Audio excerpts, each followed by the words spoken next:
Welcome to Atlanta.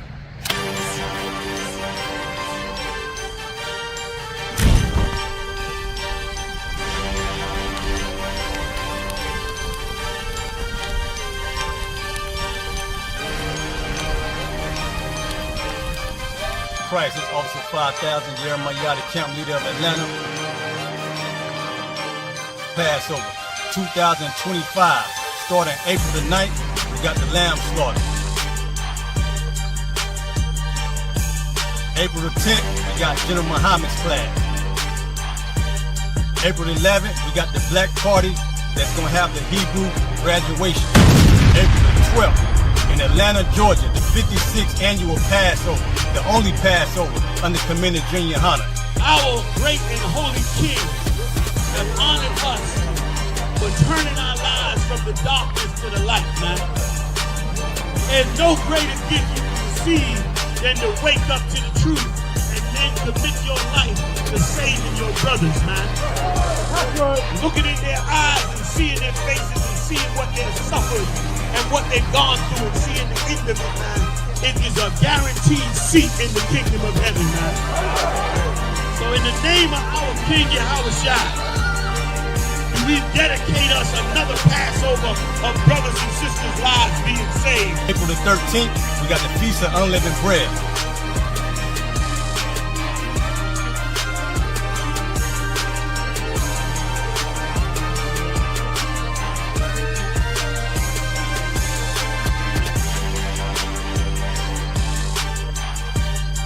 SHALAM.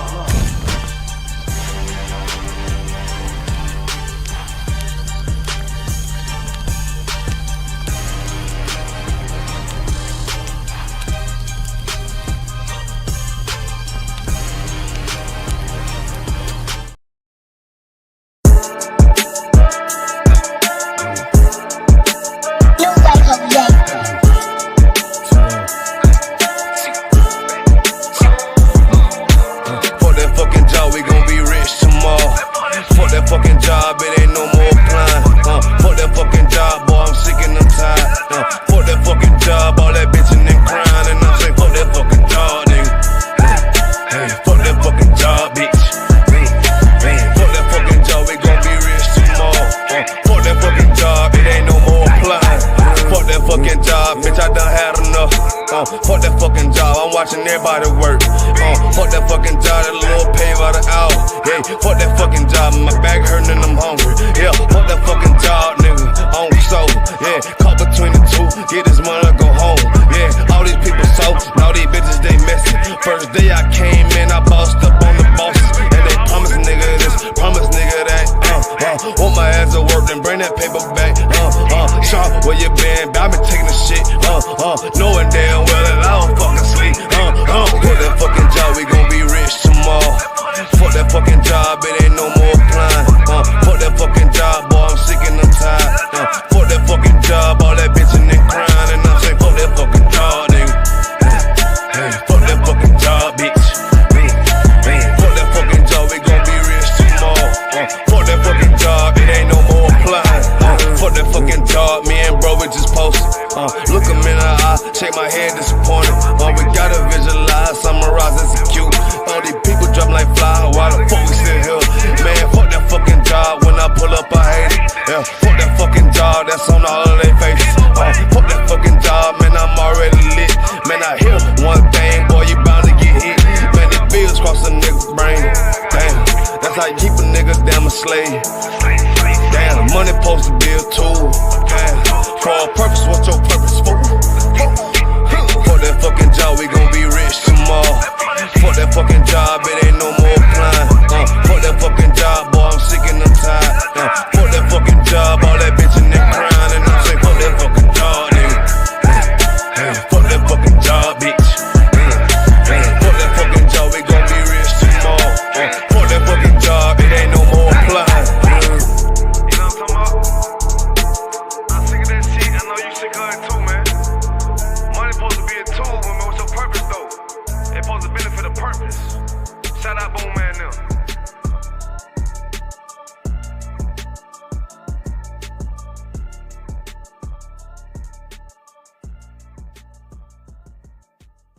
Fair enough. Push up position.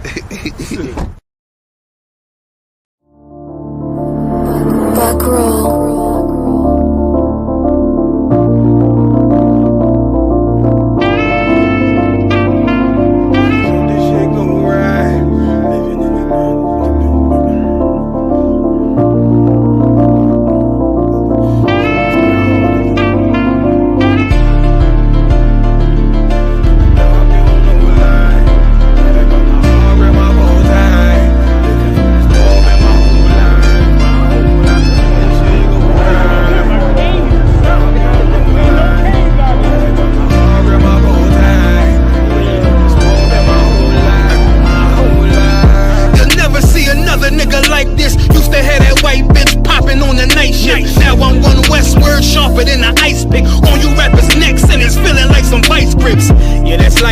Send my bro a kite quick. Times of war, we ain't forget about you. Keep your light lit. Rappers can't see. Most of them scared to witness. Go on, close your eyes. There's one right here for the trenches. Bad bitches, natural hair or extensions. Hood niggas that'll probably grip like some dentures. Brothers on them fences. 23 and 1 out. Praying that that commissary hit before it run out. Bitches on the gram, dog filter with their tongue out. Couldn't stay home because they found the dugout. Closed casket, burner in the low jacket. My co-captain riding on these whole rappers, my hoes fabulous. Now I don't mean that derogatory, but I'm a player and there's no my women riding for me. I avoided Maury, I got 2 jets. If I can't make it through for them, then I'm useless. Sit down that roof, Chris, with a couple bosses. After the war, just to count our losses. It's not many. You see a smile on my face, but I'm not friendly. Gun on my waist, sipping white Henny. I just hope this shit go right. Living in the dark, you don't know light. Gotta got my heart grip, my bow tie. Waiting on this war been my whole life. I just hope this shit go right. Living in the dark, you don't know light. Gotta got my heart grip, my bow tie. Living in this war been my whole life. My whole life. It's so melodic. When I be dropping this ebonics, this ghetto phonics, they got me on the level supersonic. My bomb atomic, and you know where you can find me. Somewhere probably folding this paper origami. My name is pure as the Dasani. My wave is like a tsunami. I went from 0 to 100, feeling like Ricky Bobby. I made a deal with the Reaper. Got a couple wives, they some keepers. Talk a lot of shit, but you can't walk a mile in my sneakers. Bitches go to Miami, come home with change features. Now she got a BBL, her ass fatter. Trying to show up all them niggas that laughed at her. Now when they see her, they only wanna fuck her. They just wanna touch her, they don't wanna cuff her. They just wanna come and kick it with her like a punter. Turned her to a runner, now it's all aboard the train. Fenty on the face, but it's not concealing the pain, it's a shame. So I'm in the hood like some rap snacks. I know niggas kill you and your mama for a scat pack. Dark tint, matte black, they do it for half that. Had you like 90s Missy in a fucking trash bag. I'm from Philly, we don't do bank accounts, just cash app. I spit a verse and I just watch the time slow. This that guy flow, this that shit that rappers die for. This that uncut Taha Wall straight from Pablo Escobar. I be at the bar like Moscato. They think it's effort, but no, this that block work. Make the countermeasures, take pleasures, making an op hurt. Light is in the sky, cause every verse is a concert. My mind work at speed y'all can't fathom. Listen to the words of a champion. The kid, the streets need another anthem. I just hope this shit go right. Living in the dark, you don't know light. Gotta got my heart grip, my bow tie. Waiting on this war in my whole life. I just hope this shit go right. Living in the dark, you don't know light. Gotta got my heart grip, my bow tie. Living in this war in my whole life. My whole life.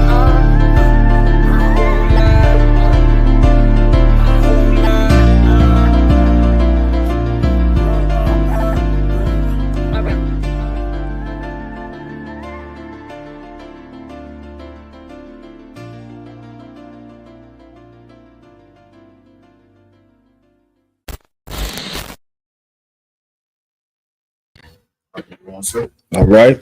If you can hear me loud and clear, type a 1 in the chat.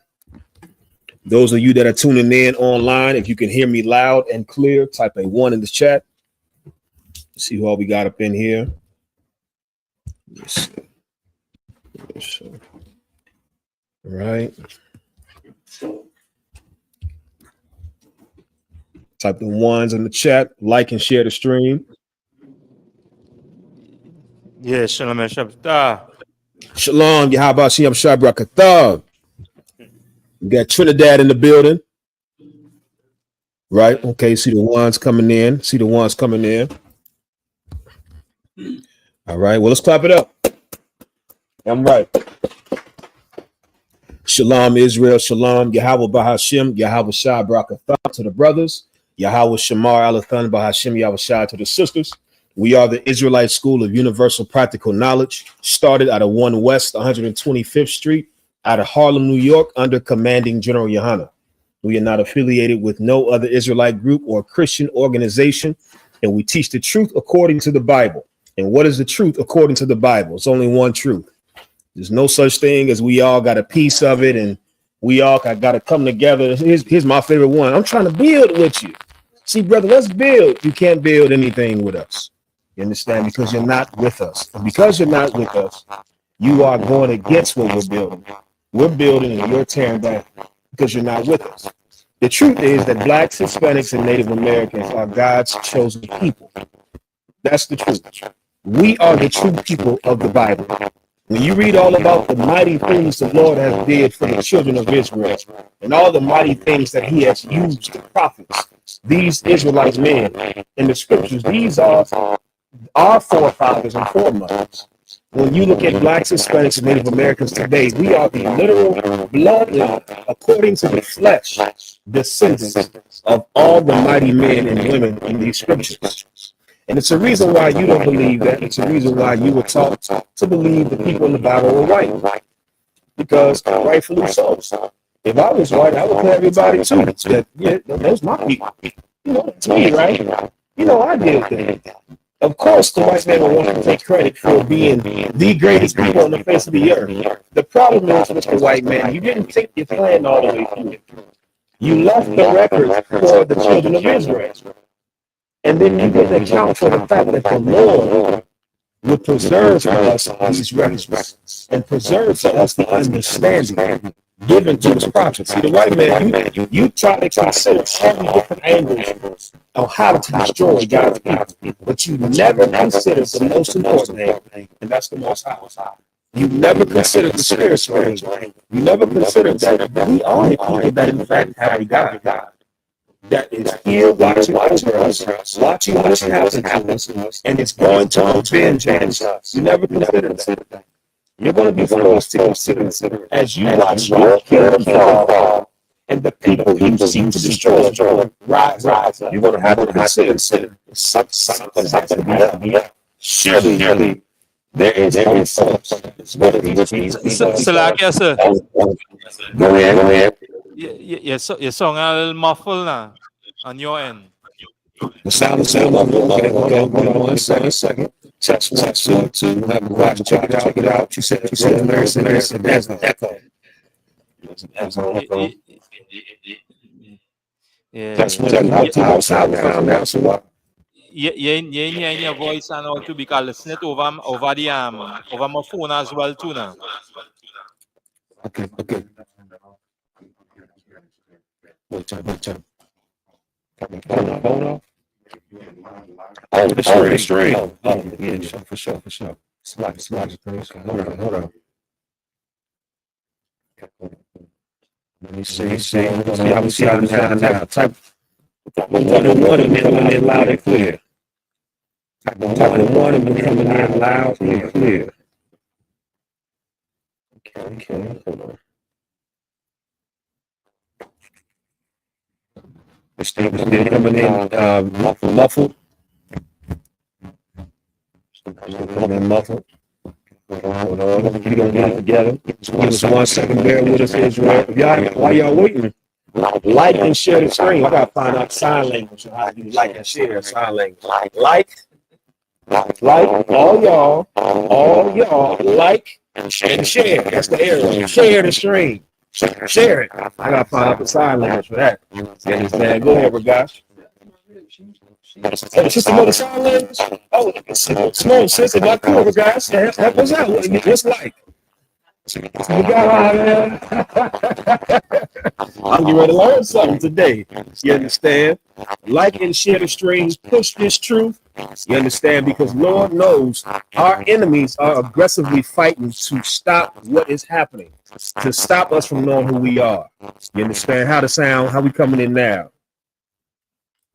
How we coming in now? There's still muffled, there's still echo. Let me see. Let's see.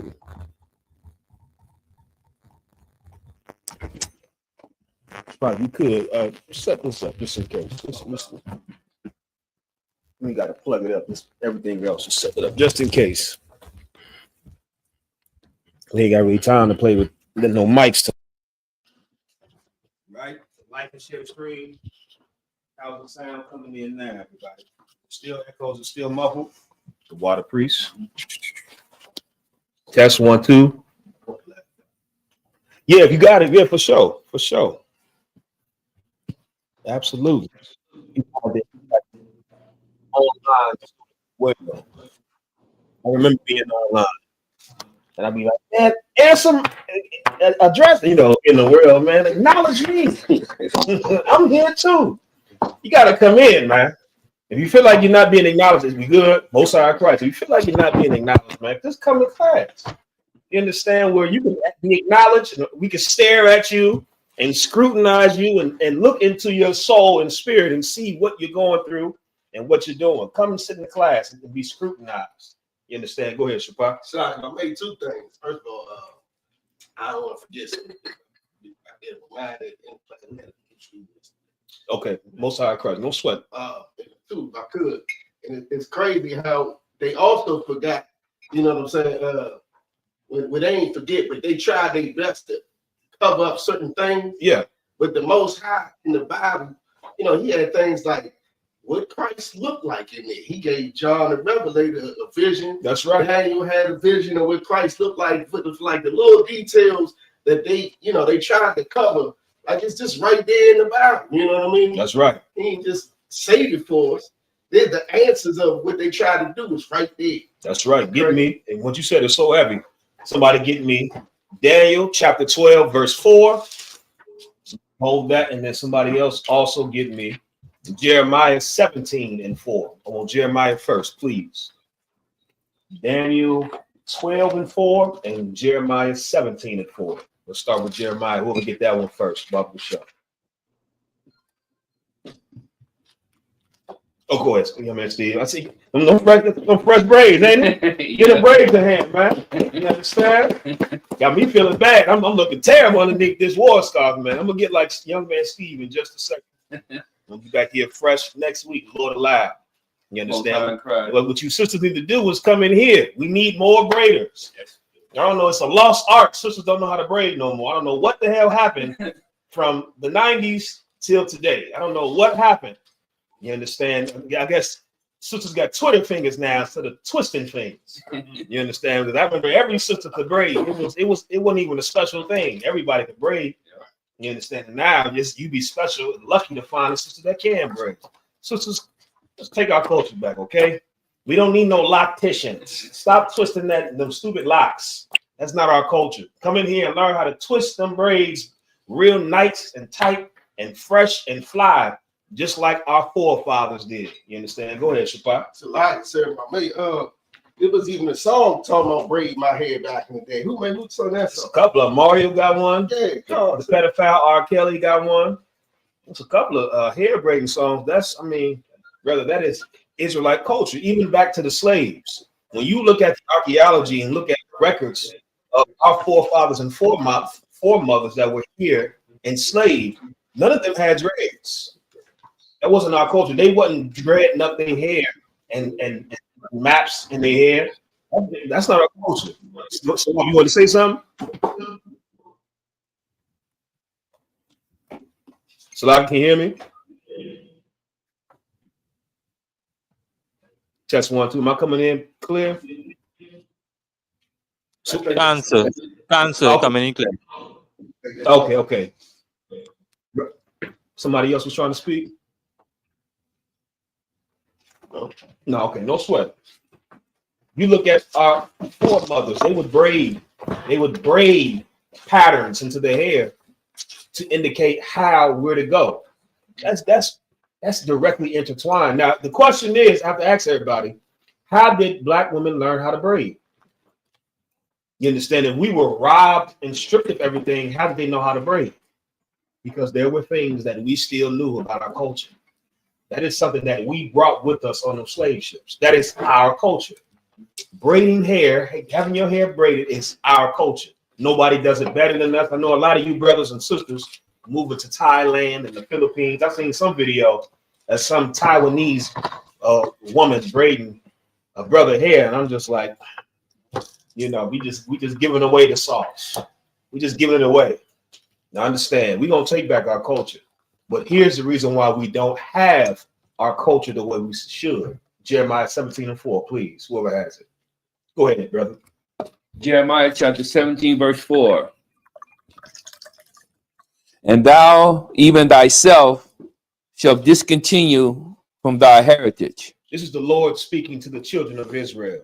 And the Lord said that the children of Israel, the people that you would call today the Israelites, the Jews, the Hebrews, the Lord said that they would be, what's that word? Discontinue. Discontinued, meaning separated. If you, there's a old cologne I used to wear called Valentino. I used to wear it years ago. And they said it was my favorite cologne. I got all the compliments in the world. And brother, when I went to go get it again, it was discontinued. They stopped making it. I could not get that cologne anymore. I could not have that scent. I could not be connected to any way to that cologne. Discontinued means to cease, to stop. The Lord says the children of Israel, they will be ceased, separated from their heritage. Here's the part that you got to ask Jewish people. How are they the people in the Bible when the Lord said the children of Israel, the actual Israelites, would be discontinued from their heritage? You boast in front of us and say, we've been doing this for thousands of years, for hundreds of years. I know. You've been following those Babylonian pagan traditions for hundreds of years because that's not who we are in the Bible. That's not the customs in the Bible. You Jewish people are imposters, converts, liars, thieves, you know, everything underneath the sun. That's not right. You know, because you're walking around with something that doesn't belong to you. You're walking around with our identity. You're walking around with our identity, not yours, ours. The Lord said we will be discontinued from our heritage. That's why today we speak a bastard language. We speak English is such a bastard language, brother, you wouldn't even understand. You understand? I remember when I was trying to teach my daughter how to read, and you never think about certain things because when you learn how to read, you just learn. You don't realize certain fallacies, certain problems that exist in English. I'm looking at one word and I'm like, yeah. She asked me, well, why is this spelled this way? And it's the same as this one, but it sounds like this. That's spelled a different way. And I couldn't even explain it, brother. I said, spell that junk however you want to spell it at this point. You understand? Like, just spell it however you want to spell it. Because I don't have the answer. English is not our language. It's not our custom. You understand? Being drug addicts and drug dealers, child molesters and rapists and liars and pimps and whores. That's not our culture. That's not our heritage. We have a heritage given to us by our slave masters. The same white people that act like we're such a problem in this society, the people that are a problem in this society are trying to be like white men. All the brothers that are in the streets trying to, in their mind, make a living selling drugs and committing crimes, they're trying to be like white men. Because white men have shown us the way to get ahead in America is to be an excellent criminal, is to be the best murderer, the best thief, the best liar. And you have shown us that that's how you get ahead in your society. The problem, young brothers, is that's not the way for you. It's not going to work for you because it's not your culture. That's why you're a bad criminal. You're a terrible criminal. How you've been selling drugs for 20 years is beyond me. And you still don't have a car. And you the plug and you ain't even got a car. And they got to meet you to go pick up drugs. Yeah, something is wrong there. I hope you understand that. How are you catching the bus to serve somebody? And I'm not saying if you got a car, you successful. Selling drugs is not meant for you to be successful if you are Black, Hispanic, or Native American. You understand? It's not our culture. The white man, he can sell drugs for a couple of years, and he can become a politician.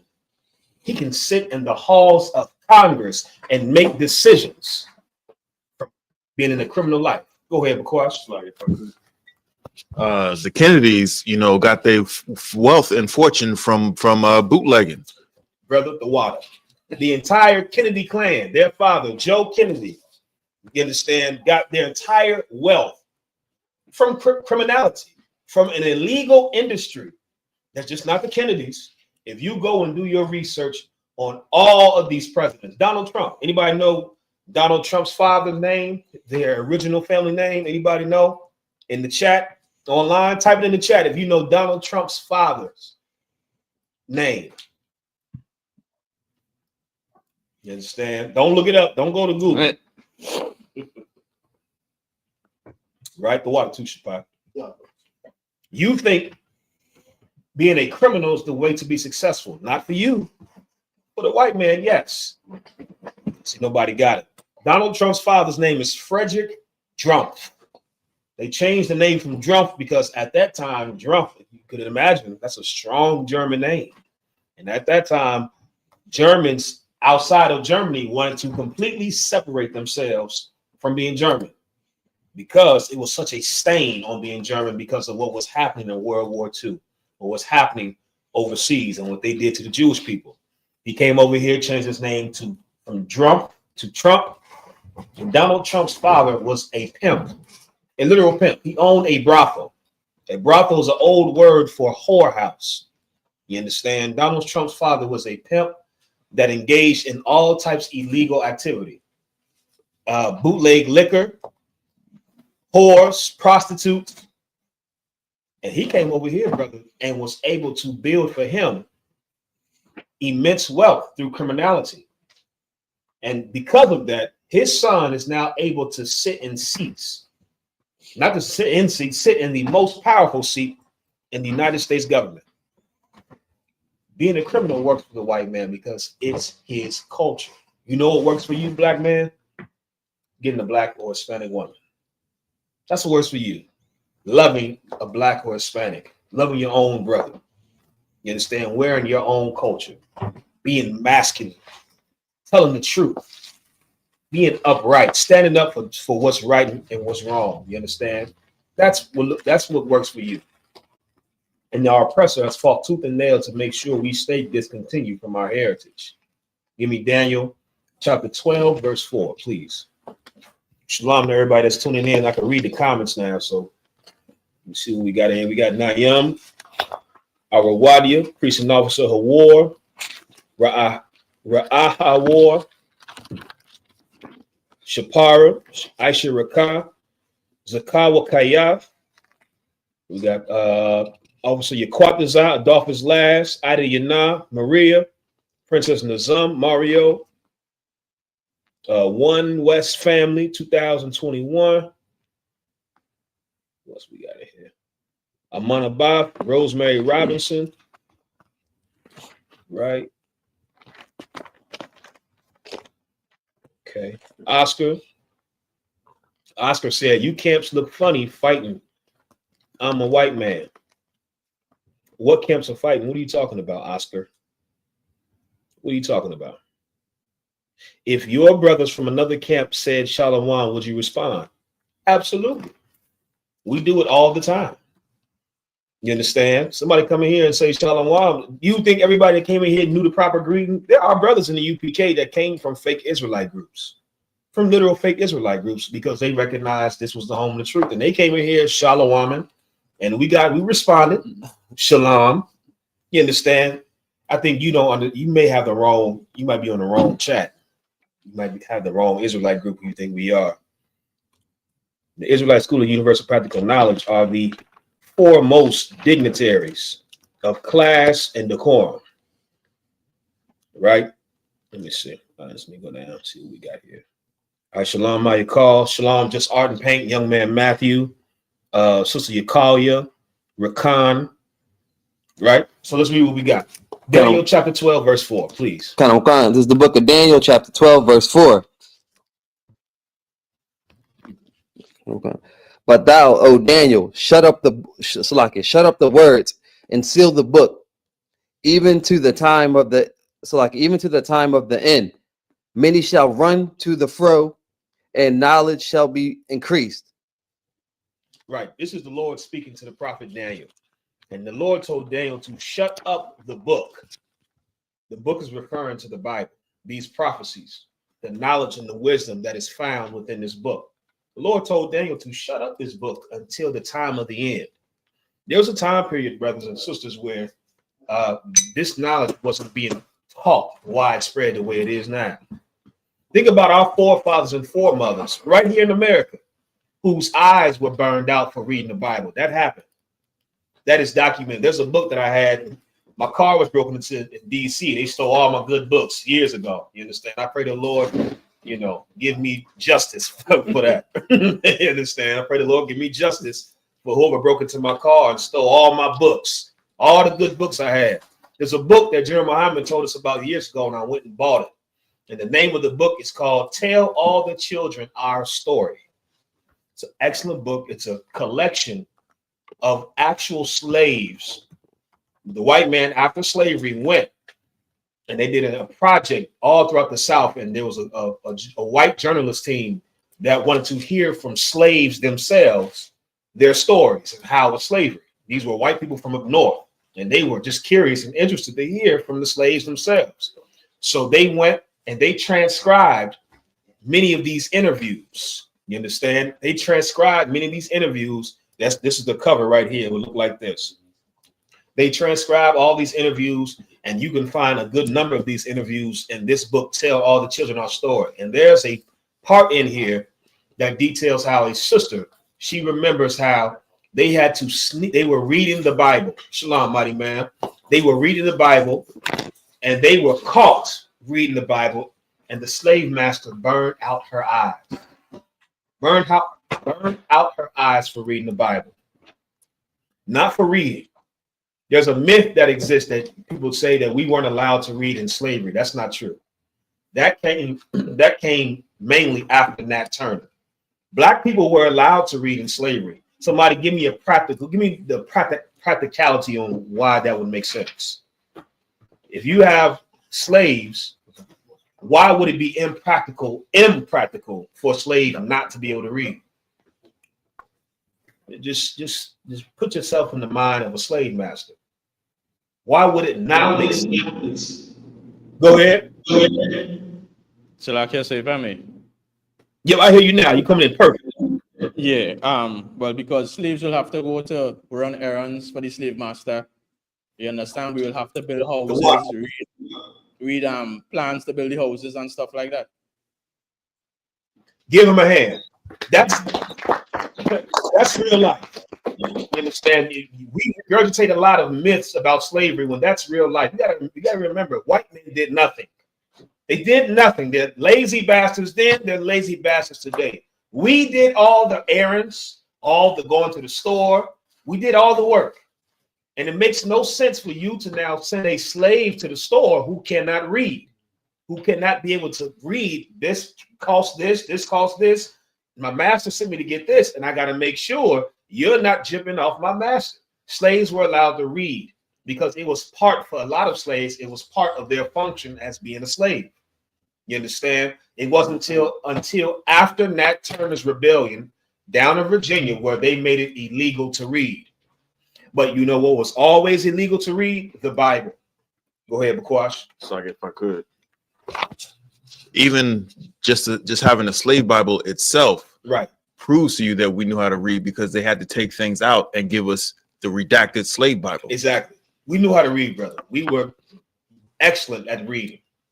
The proof of it is, like Officer Bakwash just said, there was a Bible specifically for the slaves.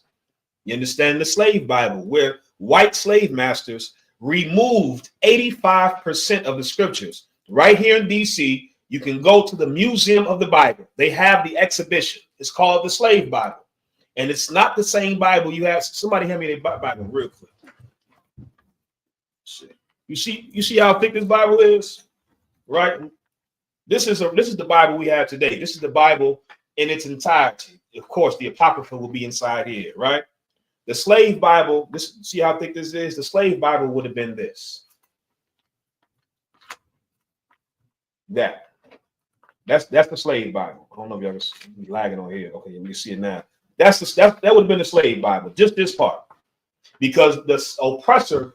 It's like I lost your spot too, brother. It's a lot. The slave master removed majority of the scriptures because they understood the Bible in its entirety speaks against the white man being over us. The Bible in its entirety speaks against another nation being over us. And that's why Nat Turner, he was a pastor. You understand? He was a pastor, and Nat Turner read the scriptures one day, and he understood. He said, hold on. He drew the parallel between the children of Israel in Egypt being in captivity to black people being in captivity in America. And he recognized and realized we are, in fact, the Israelites in the Bible. And it pissed him off so much so that he went and freed slaves and killed white people all throughout Virginia because he found out we were Israelites.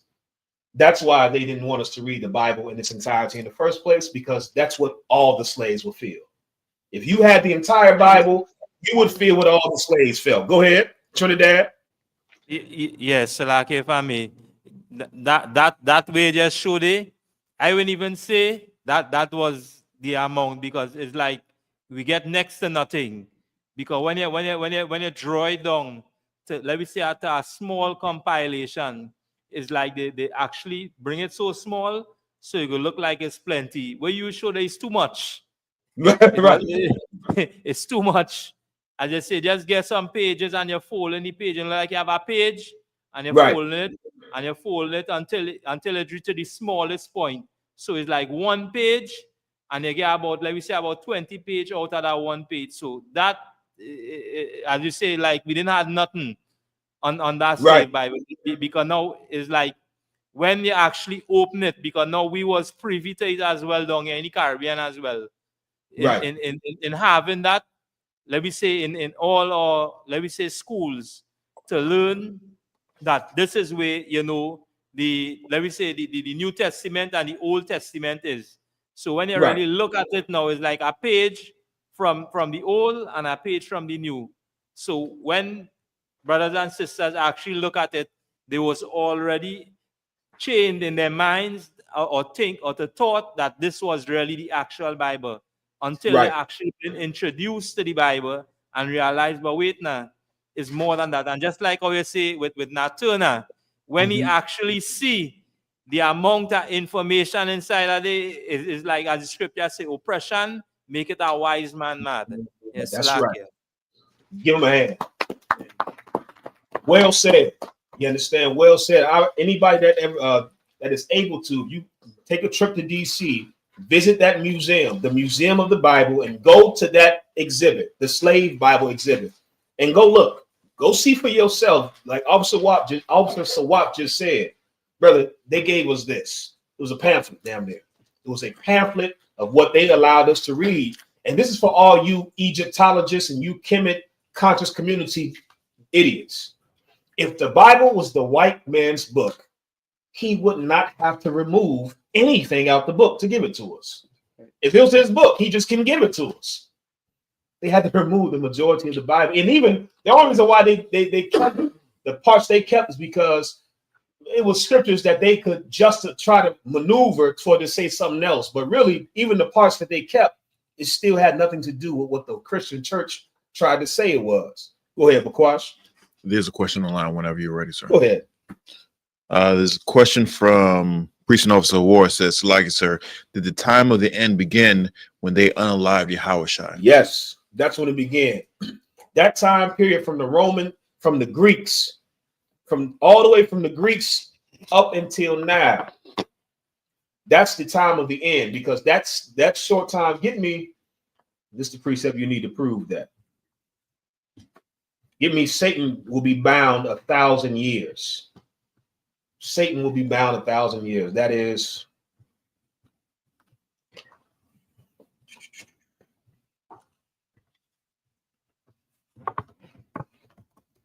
also too. Commanding General Yahanna will be teaching the scripture breakdown tonight at 8 p.m. our time, Eastern time. He will be in Chicago teaching the scripture breakdown. You understand, at 8 p.m. our time. So that's what, the next 15 minutes, 18 minutes. Right? Anybody find it? Not yet. Okay, I'll get it for you. You got it. Please read that, Corral. This is Revelations chapter 20. Revelations chapter 20, verse 2. Mm-hmm. And he laid hold on the dragon, Right. that old serpent. That old serpent. This is talking about, it's calling the serpent old because it's referring to the same serpent in the Old Testament in Genesis. The serpent, the snake in Genesis, it was not a literal snake. Again, this is not the white man's book. You want to get a good laugh? I do this often. You understand? I do this often. You know, my kids and my ribs, they laugh because they like, you always, you know, you watch boring stuff. Brother, I like to listen to white people break. I like to get a good drink and sit and listen to white people try to break down the Bible.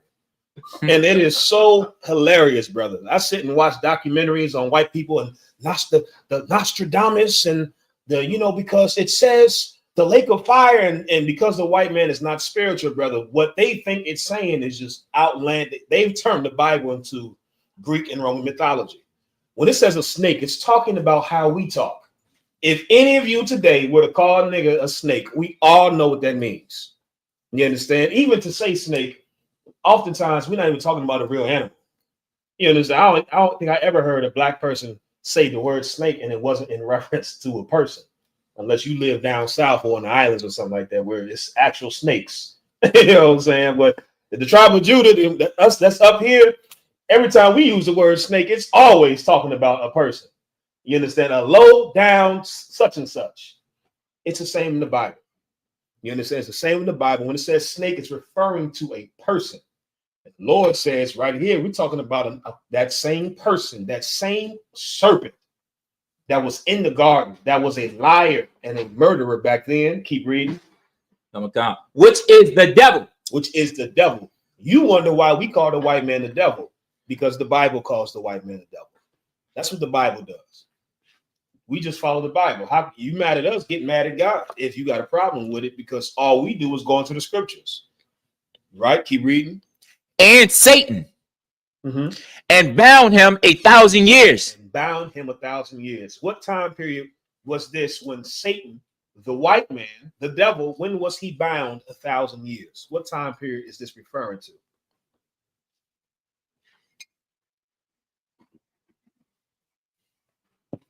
Go ahead, sis. So like, was it in the garden?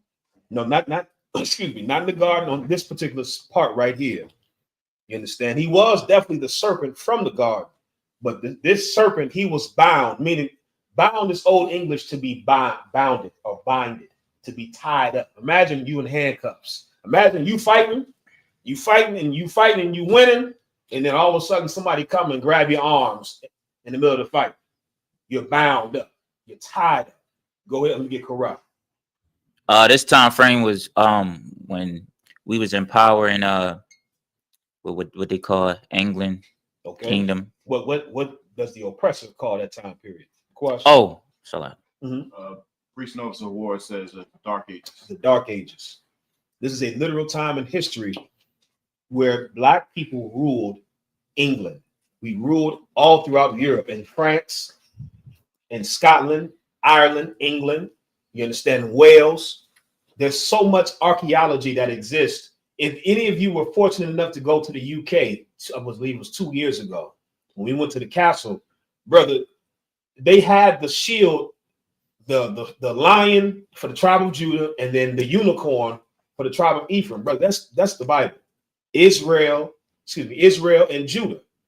All throughout England, you've seen Israelite culture. What do you think? Just really stay with me for a second. What do you think if that was white people's culture, what do you think they got the idea to use lions and wolves for their symbols and their family crests?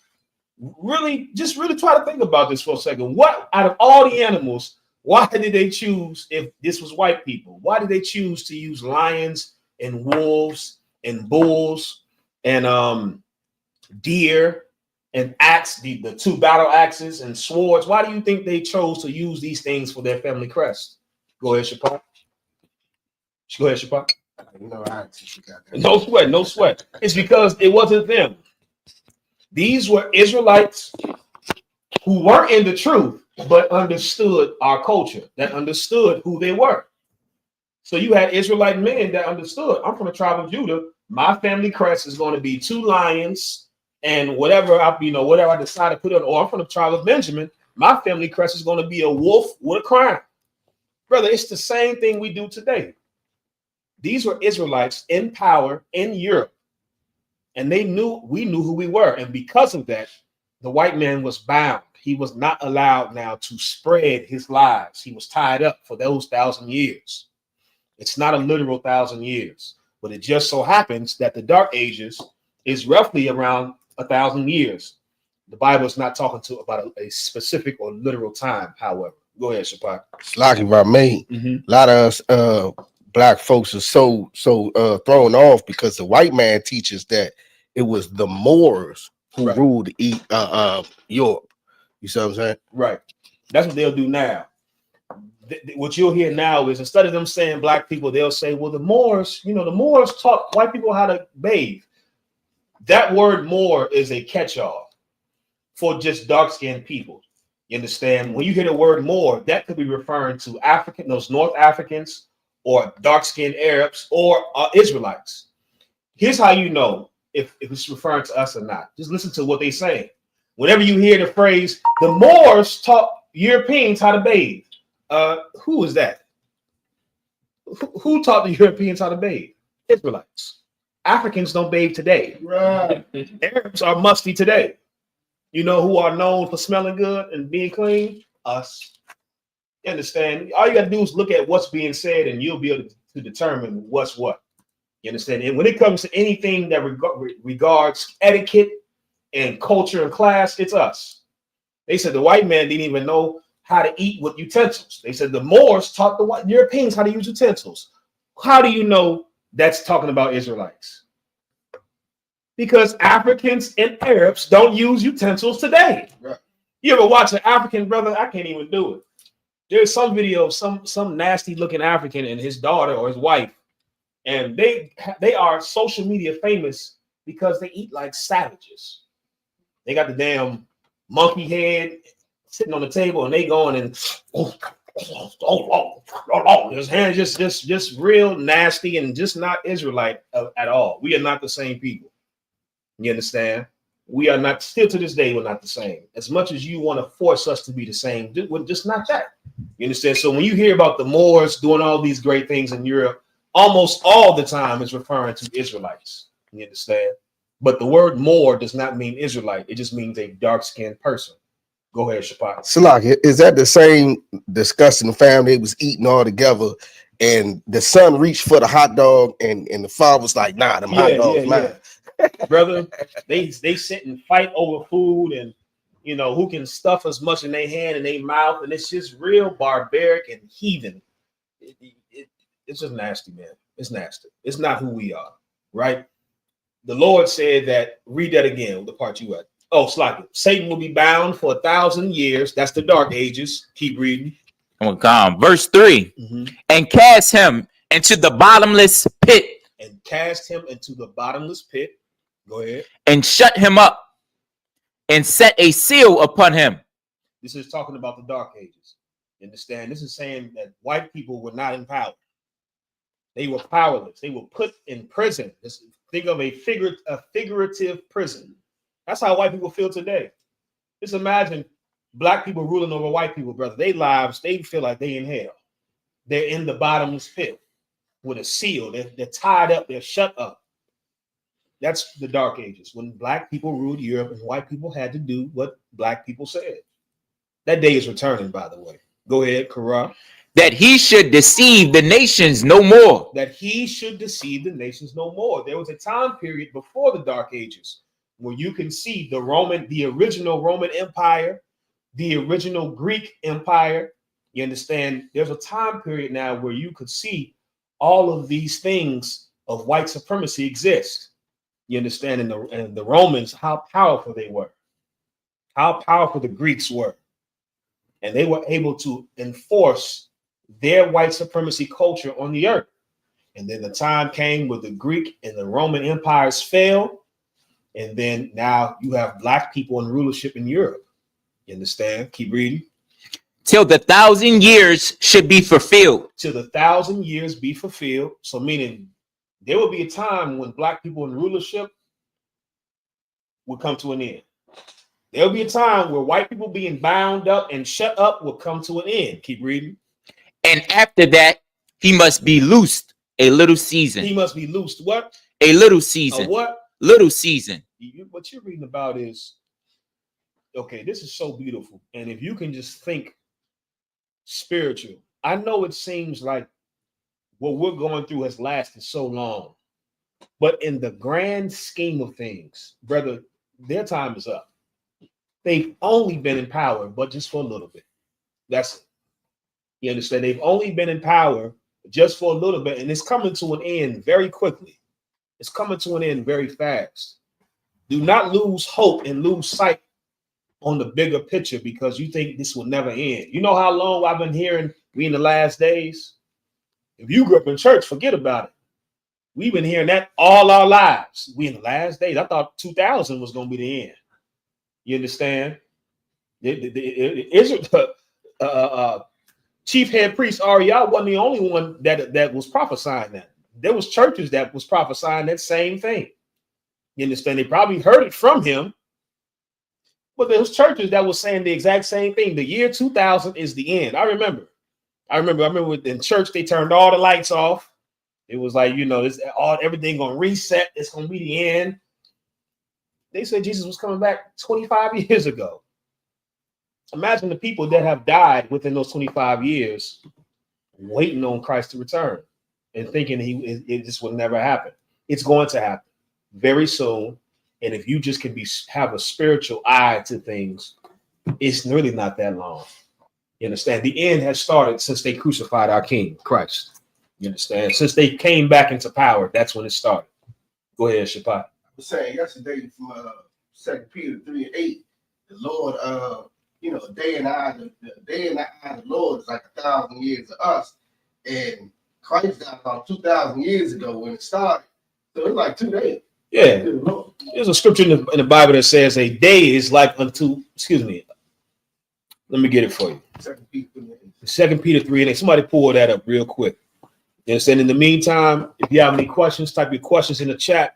If you haven't done so, make sure you like and share the stream. Like and share the stream. We got anything online? Go ahead, question. No sweat.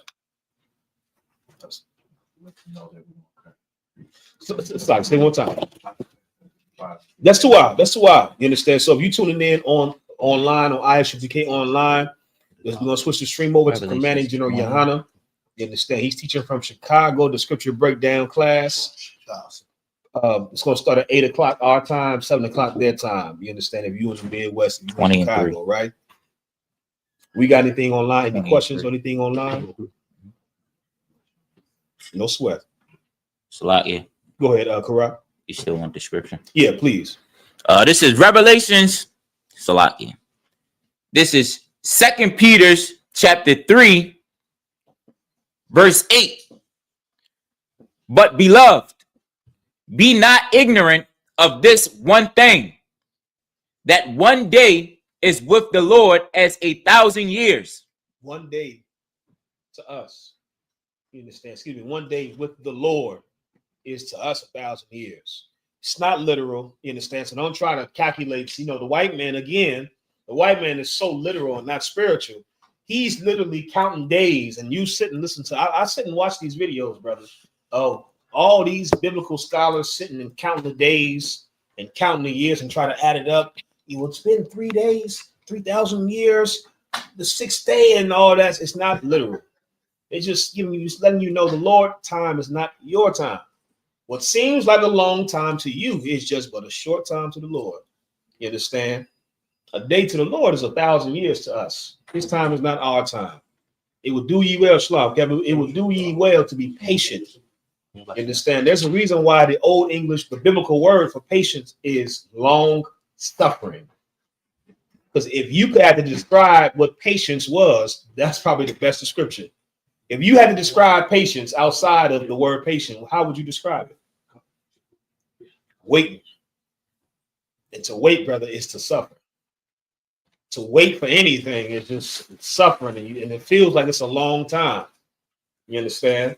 Some of you brothers know exactly what I'm talking about. You courting a sister right now, and them 6 months feel like 6 years. So it's just a short time, brother. Just suffer long. Just be patient. You'll get your chance. Understand? It's the wise thing to do. Take your time. Wait. The Lord he's patient. He's long suffering. And if you are to serve the Lord, you should be like the Lord. You should have patience and understand that everything happens in its due time. And here's another thing. Anybody ever experienced anything? You ever wanted something so bad and you never got it, but you had to wait for it, and then when it came, you was like, shoot, I'm glad I didn't get it when I thought I wanted it. I'm glad this came through right now. Some of y'all don't even know what I'm talking about. Some of us was in the streets. So like you understand? And some of us, you understand, for whatever reason, you thought you wanted or needed something right then and there, and it didn't come through. And then it came through later, and you was like, shoot, this was better than coming through when I thought I was back then. You'll be surprised, brother. Let everything happen in the Lord's timing. It's going to hit so different when it hits at the time it hits. You're going to be like, oh, shoot. Like, yeah, I wouldn't even know what to have done with it back then. This hit right now. You know what I'm saying? Like, shoot, I'm up. You understand? So that let it be like that, man. Have some patience. Have some long suffering about yourself and anything in life worth waiting for, right? Where we at? Go ahead, Bakwash. There's someone online that got something to say. Well, let's see. What's their name first? Godly Hearts. Yeah, I'll be the judge of that. Go ahead, Bakwash. He said nobody's supposed to rule over anybody. Everybody is supposed to be free. The only thing that can do that is the creator of all of us. If you're trying to rule over someone, then you're the devil. Read that again. Godly heart. You just said something that is absolutely true. Go ahead. Put that up. He says the only thing that can do that is the creator of all of us. If you're trying to rule over someone, then you are the devil. You are the devil. So let me ask Godly Hearts. Because you mentioned everybody is free. Who ruled over Black people and Hispanics? Because surely we weren't free. When the white man wrote in 1770, they say 76, but they wrote it before that. Let's just say 1776. When the white man wrote, all men are created equal, where were Black people? Godly Hearts. Now, your heart is godly, so I hope you can tell the truth. Where were Black people when they wrote, all men are created equal? Where were we? How long ago they made that comment? About 7 minutes ago, sir. Godly Hearts, I hope you're still here. Where were Black people when white men in Philadelphia wrote, all men are created equal? Where were we? For time's sake, I know you're not going to answer. I don't think you're still here. We were in slavery, being ruled over by, according to you, the devil. That's what you said. If somebody wants to rule over somebody else, they're the devil. Well, we don't have to speculate. We're being ruled over by the devil right now, Godly Heart. You just admitted what we say. The white man is the devil. Right. You understand? And because the white man is the devil, Christ has to come back and rule over the white man. Now, let me ask you this, Godly Heart. Is it wrong for Christ to rule over anybody? Because that's all we're talking about is Christ's rulership. If you think it's wrong for Christ to have rulership, maybe you are anti-Christ, because that's all we're talking about. What we have? We done with 2 Peter. You got anything else? He probably ain't gonna respond if he's even still here. Go ahead. There's a question from Joe D. He says, my Hispanic friends was hoping for a breakdown about why their hair is different and how they are in the family. Joe D. Joe D is a white man for everybody. He's a faithful listener. Understand? Joe D is a faithful white listener. You understand? I haven't seen any ties come in from him, so I won't give him any credit. You understand? He's just a spectator. Joe D, you start sending that money in, man. You understand? You asking questions now. I'm being kind. I'm being professional because that's what my people are. Your people don't know that. You understand? Your people don't know kindness and professionalism. Jody, don't take our kindness and professionalism as weakness. If you're gonna be asking questions every week, Joe, you put some money in the damn bucket. Send that money in. I know you got it, Joe.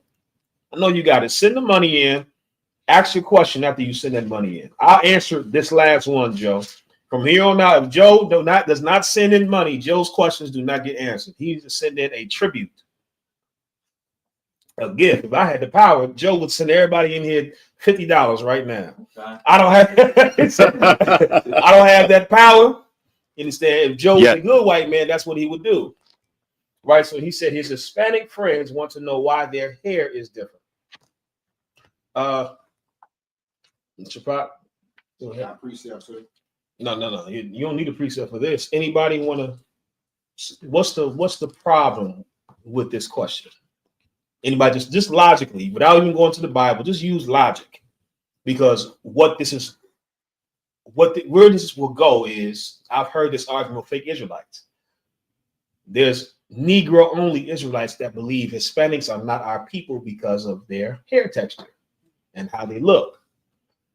Where do you have to go with that? Without going into the scriptures, just think. If somebody said that, where would you go? We definitely can prove it in the Bible, but you don't have to do that. Just logically, if that's the reason for saying Hispanics are not our people, how do you logically cut that? This is very simple. Korah? Would you go into the name? Nope. I'll give it to you. Do we all have the same hair texture in here? No.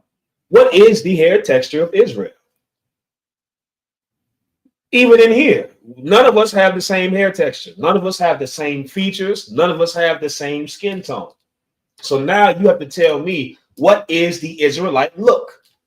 What is the Israelite hair texture?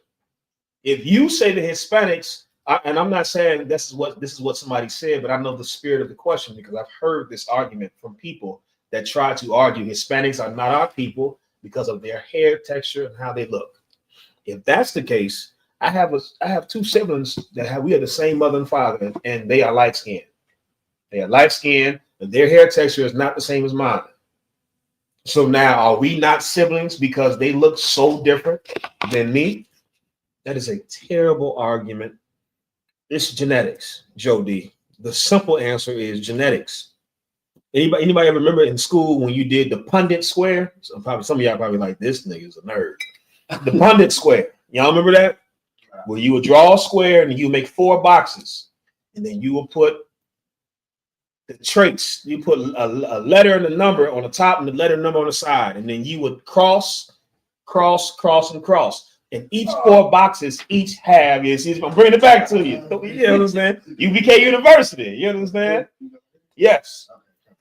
You understand? Each 4 things have different results. In those 4 boxes, the same parents produce 4 different results. It's genetics. That's all it is. The Hispanics have different hair texture because genetics. The same reason why me and my siblings, none of us look exactly alike. We all have different textures to an extent and different features. Go ahead, Karan. I would want to say white people have different hair texture. Yeah. You got curly, some of them have curly hair, some of them have straight hair. Mm-hmm. Then different colors, blonde, dark, brunette, brown. Right. So, I mean, it's called genetic diversity. And going off a phenotype will jam you up because, again, logically, where's the flip side to that? Some of y'all might not have been in enough debates. If the people that usually say Hispanics are not our people, what else do they usually say? What else do they usually say? Because the Hispanics' hair and their look, because Africans are our people. Yeah, because Africans look more like us than Hispanics. That's a stupid argument. And it's a terrible argument because Africans know we're not the same people. The Bible tells us we're not the same people. Genetically, we're not the same people. So to go off of looks is just it's what the white man taught. It's not even real science. It's ignorance. That's good. You understand? Africans, to white people, Africans look similar to black people. We're the same thing. You understand? Of course, we all know none of us in here look like Africans or hair like Africans. But to somebody outside of the culture, we're the same thing. You understand? We're not. You understand? That's where it goes. Usually they'll try to say Africans are people while Hispanics aren't. That's not the case. Go ahead, Bakwash. Natural Africanism says, but the Hispanics hate us. They do not respect us, and they are racist. The Hispanics hate us.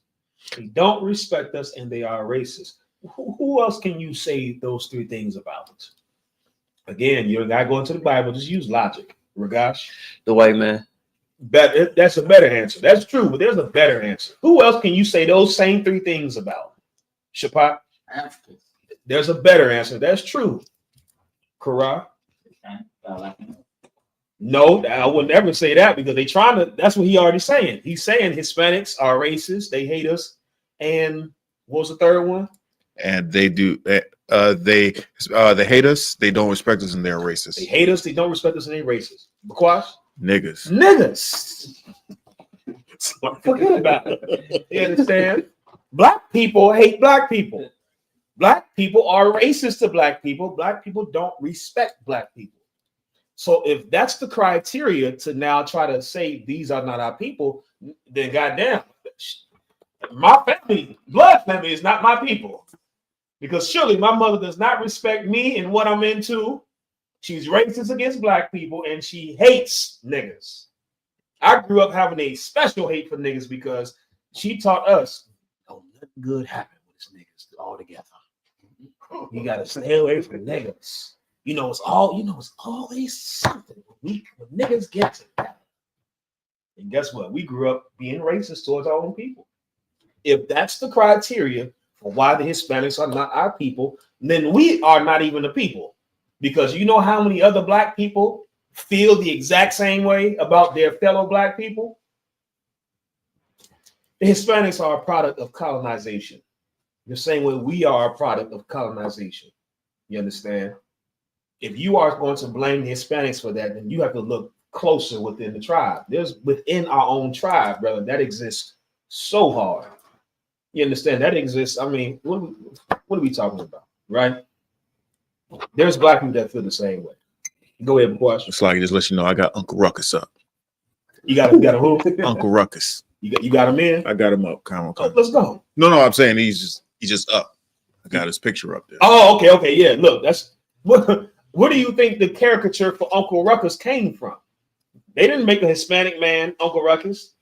They picked a Judite man to be the face of coonery. What do you think we got the word coon from and Uncle Tom and Sambo from? That's not talking about Hispanics. Hispanics are not called Uncle Toms and coons and Sambos. Who's called Uncle Toms and coons and Sambos? Fellow black people. Because there are black people just amongst us that act like they're the white man. And they want to love whitey.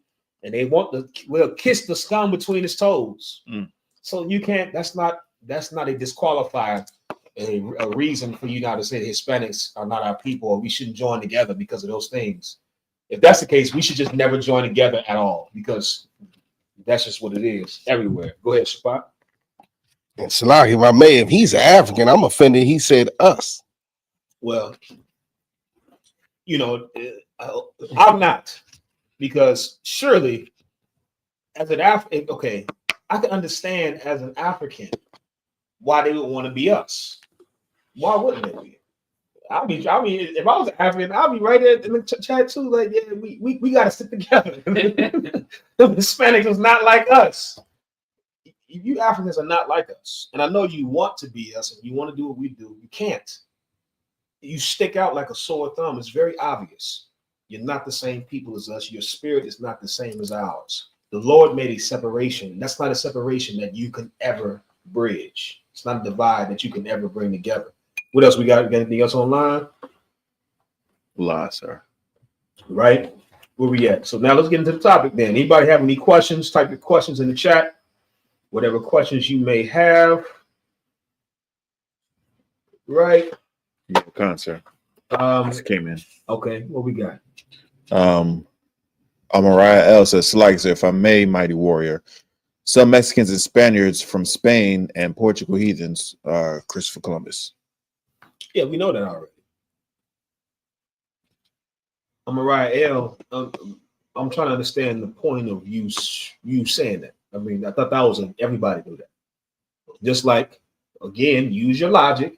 If some Mexicans are Spaniards, the children of colonizers, guess what else you can say? Logic. Just use your logic. Nobody. There's black people that are heathens. There are black people amongst us that look like us and are the children of oppressors. Once again, you got to come up with a better argument. Bob Marley was chief of those. Bob Marley is propped up in Jamaica as the greatest reggae artist of all time. That's the son of a white man. That's a white man. There are black people who look like us, but are the children of slave masters.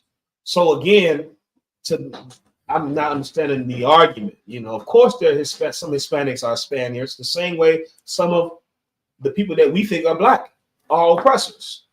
Go ahead, Bukwata. Jody says, in other words, you don't have no verse for it. In other words, I don't have no what? Verse for it. Verse for what?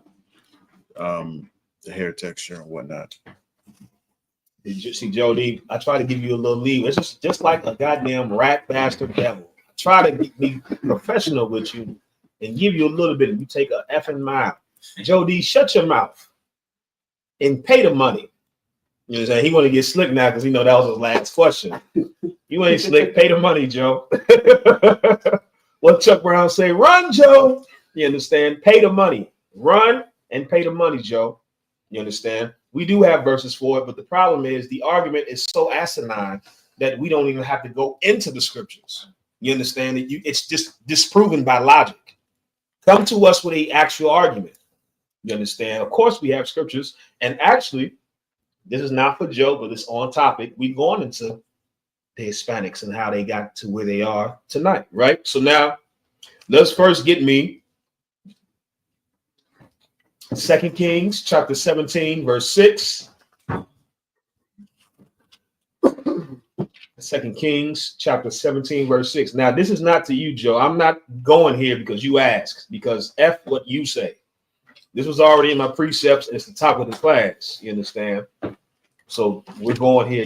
It just happened to lead here. I don't answer to you, Joe. You understand? In a minute, you will answer to us. And if you was a good white man, like I started to think you were, you would send that money in.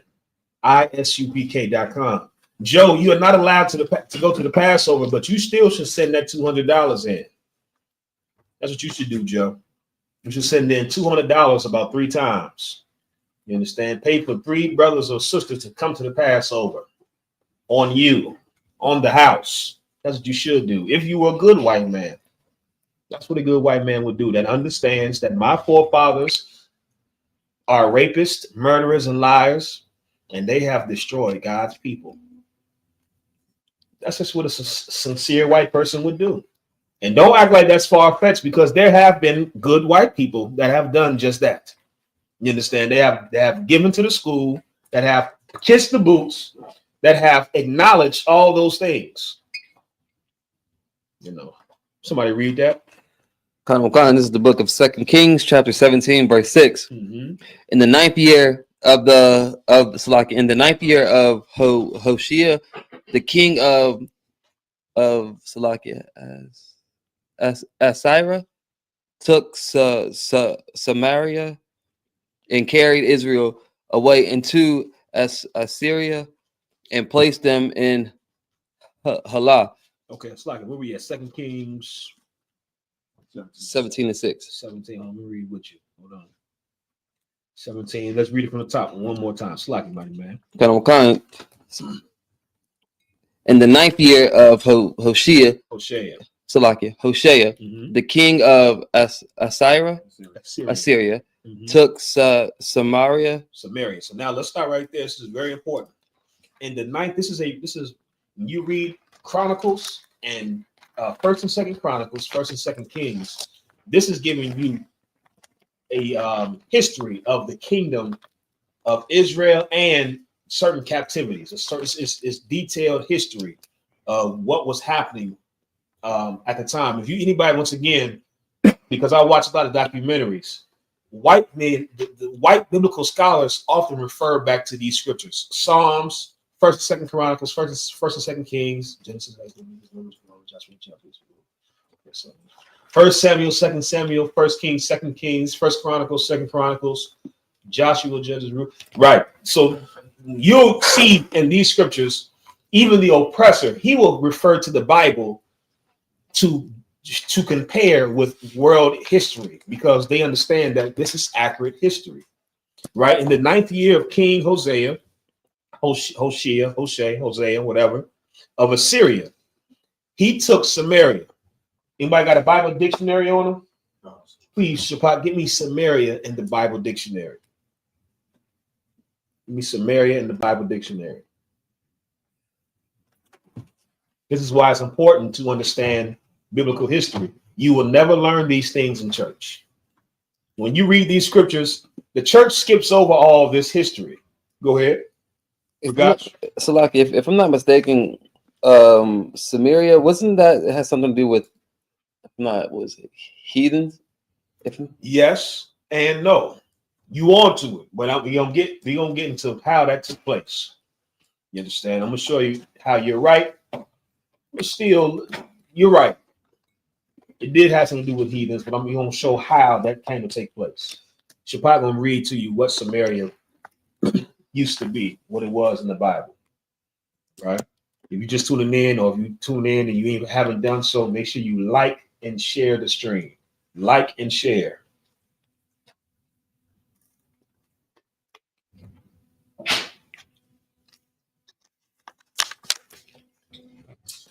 No sweat, priest. Right, Samaria. Read that again from the top, and we're gonna read the whole verse and just come back. This is the book of 2 Kings, chapter 17, verse 6. In the 9th year of Hoshea, the king of Assyria, took Samaria and carried Israel away into Assyria, and placed them in Halah and in Habor by the river of Gozan, and it's like and in the cities of the Medes. Right. Shapat, you got Samaria? Okay. Please read that.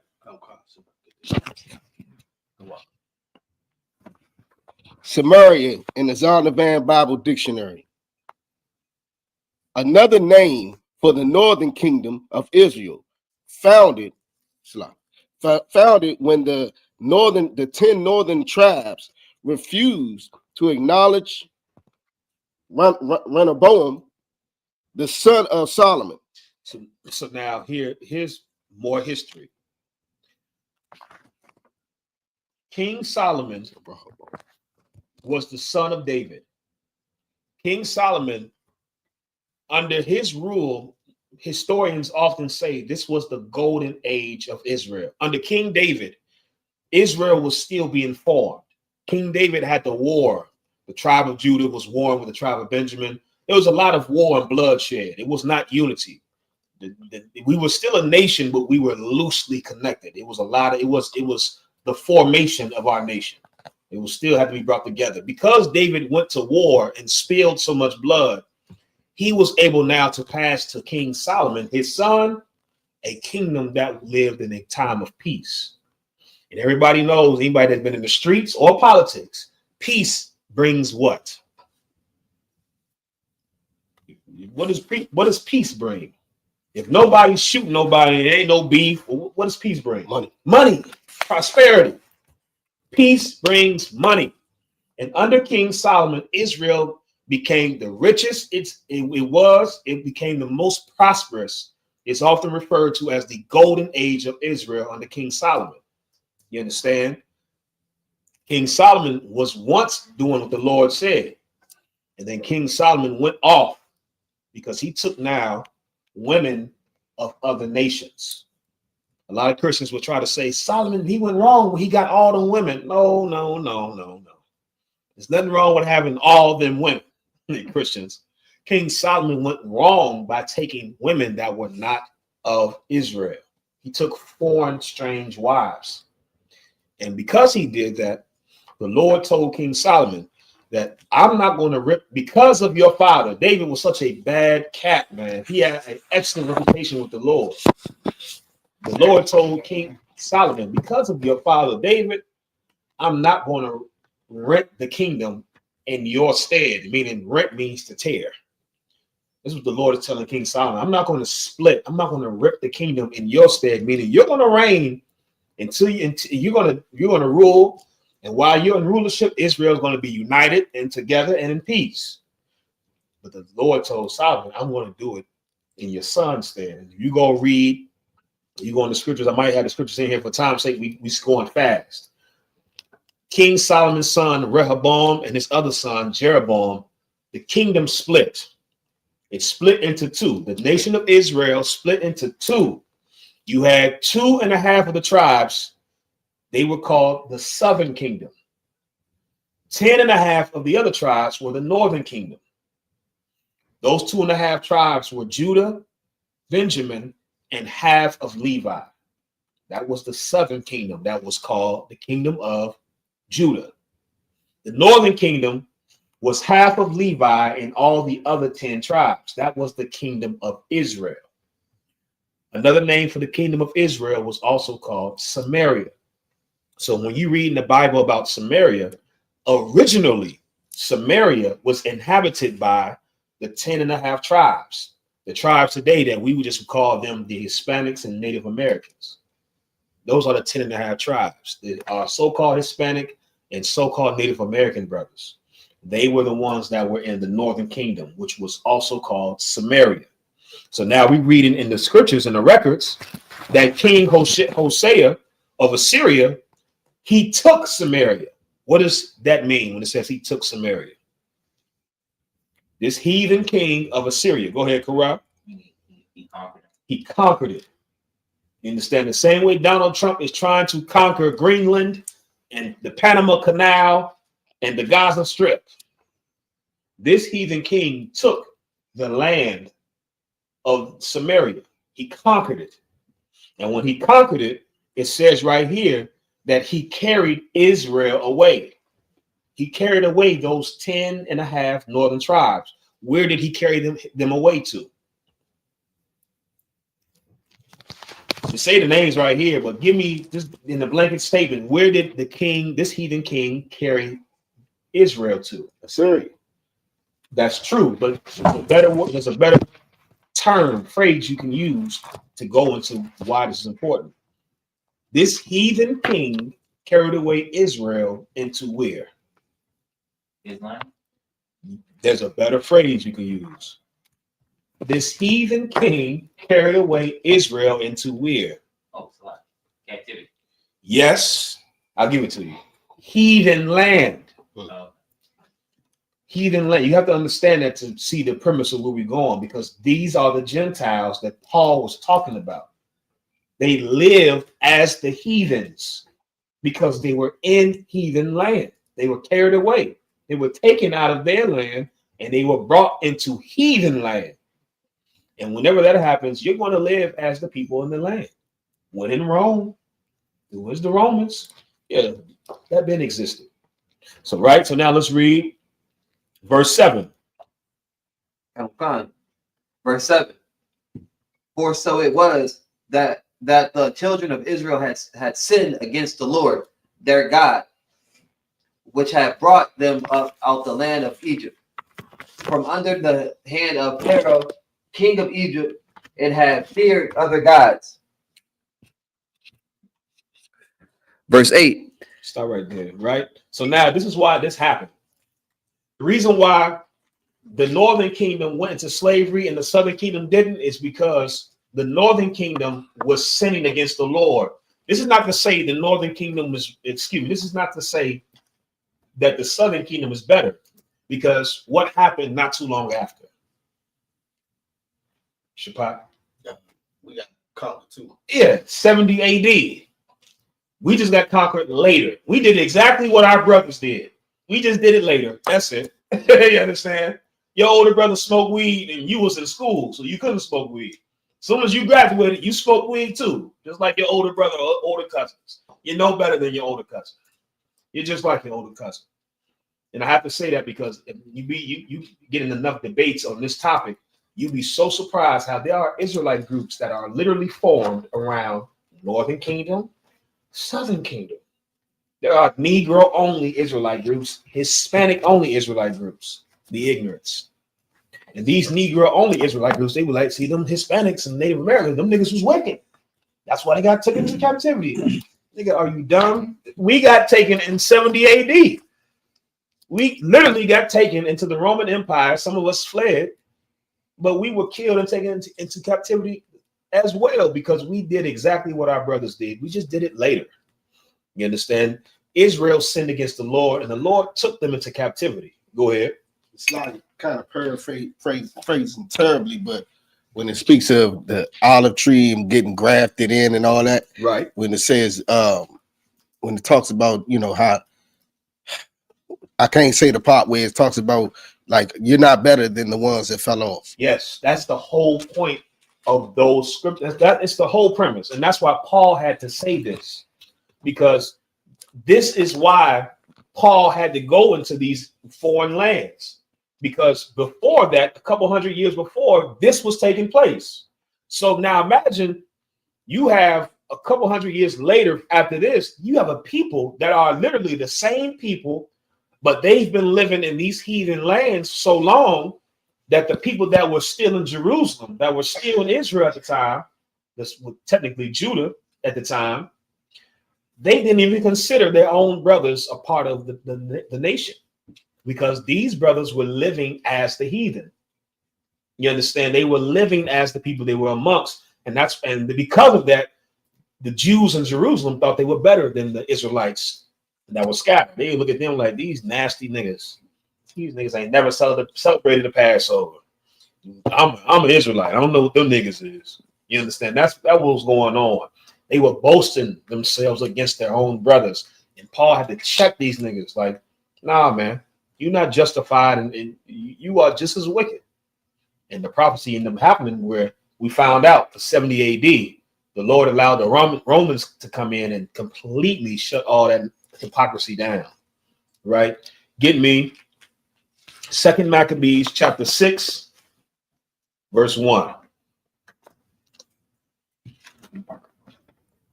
And then somebody hold John 7 and 35. You're going to start to speed through these scriptures.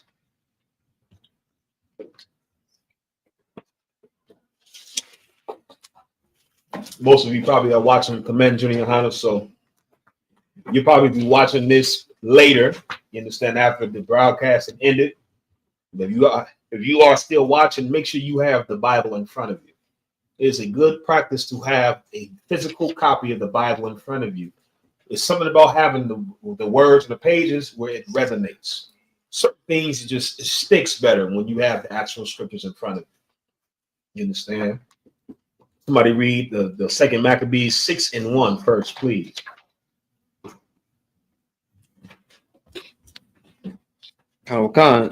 Second Maccabees chapter 6 verse 1. Not long after this, the king sent an old man of Athens to compel the Jews to depart from the laws of their fathers and not to live after the laws of God. Right. So now we're reading, just to give you a timeline. What we were just reading about was the Persian Mede captivity. When we read about King Hoshea, that was the Assyrian captivity, which led, you know, history. The Assyrian captivity led into the Persian Mede captivity. Anybody knows, this is a little history. What empire ruled after the Persian Mede Empire? Who defeated them? Quash? The Romans. Before the Romans. The Greeks. You understand? That's what the movie 300 is loosely based about. With the Spartans, you understand, the Macedonians, who were Greeks. You understand? The Greeks defeated the Persians. You understand? King Darius, Xerxes, those were the Persians, the Persian Mede Empire. The Assyrian Empire came, then it turned into the Persian Mede Empire, then it turned into the Greek Empire. What we're reading about now, so you can get a chronological timeline, is the Greek Empire. Our brothers were taken in the Assyrian Empire. You're going to read now about the Greek Empire. And it says right here that the Greeks sent people to try to get us to turn away from our laws, to follow their laws. Let's give me to verse 6. Verse 6, neither was it lawful for a man to keep Sabbath days or ancient feasts, or to profess himself at all to be a Jew. This is how much they hated for us to be in our culture. They made a law making it illegal in the land for us to take any part of our culture. And this is why I'm so serious when I say we take for granted that we're able to do this right here. We really take for granted that we are able. Do you know in times past, there should be a SWAT team kicking in this door and arresting all of you and putting you in death row for what we're doing right now. Simply just reading the Bible. The kids, man, woman, all of us will be put on death row right now for doing what we're doing. This is how it was. They made it a law where you couldn't profess to be a Jew, you couldn't celebrate the Sabbath, you couldn't acknowledge any of the high holy days. The Jews were not allowed to profess their culture. This is what they did, and this is how you see how we would discontinue from our heritage, because guess what else was happening at the same time? While they were telling us we couldn't be Jews and we couldn't celebrate our culture, what else was happening at the exact same time? Shabbat? They were still in it. They were still in. I got a video on TikTok, brother, of them stupid hats Jewish people wear today. That yarmulke, you know where that comes from? It comes from the Greeks. It's called a pileus. That's where that hat comes from. That yarmulke they wear, the Greeks wore. It's called a pileus. Go ahead, Bakwash. So you mean that little thing that the sisters wear in church, especially the ushers? Yeah. You took me back. That's old school. Them old school churches, the sisters would take this little white little lace thing and they'd pin it in their head. That's what the Jewish man wear. He wears a yarmulke. They call it a yarmulke today. It comes from the Greek. It's called a pileus. You understand? A pileus is a cap. And while the Greeks told you, you're not a Jew. You're not allowed to say you're a Jew. You're not allowed to observe your culture. While they were telling us we couldn't be our culture, they were stealing it. And they were infusing their bastard religion into our culture and claiming to be us. Right?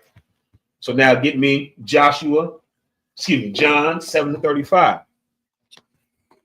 John chapter 7, verse 35. Then said the Jews among themselves, whither will he go that we shall not find him? Will he go unto the dispersed among the Gentiles and teach the Gentiles? Stop right there. We're going to come back to that. Hold that, young man Steve, please. Somebody give me 2 Maccabees 4:12. It's just to piggyback on what I was saying. I know Joe D don't think we know scriptures and verses. So I'm trying to stick as close to the verses as possible. Go ahead, Bakwash. Two things. I got the pileus up, Oh, you got it up? I can't see. It kicked me out of here. And then also Jody came back and said, "You're a really good teacher. I've learned a lot from you. I'm poor, but I'm gonna see what I can do." Nah, don't see. Don't see. Seeing what we can do is for Israelites. We're poor. You understand? We see what we can do. Joe D, you are a white man in America. You better make something shake. Joseph, make something shake, man. Take out a loan, get some credit cards, do what you got to do, man. That's what we do. That's the hell what we do. Make something shake, Joe. If you believe now what's being said. Now, if you don't believe, that's fine. You understand? If you're not a good white man, that's cool too. I don't think any of you are good. Well, I've heard about good white people. I just never met them personally. You understand? We'll see, Joseph. You understand, right? Where we at? Second Maccabees 4:12. Verse 12. For he built gladly a place of exercise under the tower itself. So now we're reading about more of the things that were happening to us in this Greek captivity. You know, that word gym comes from the Greek word gymnasium.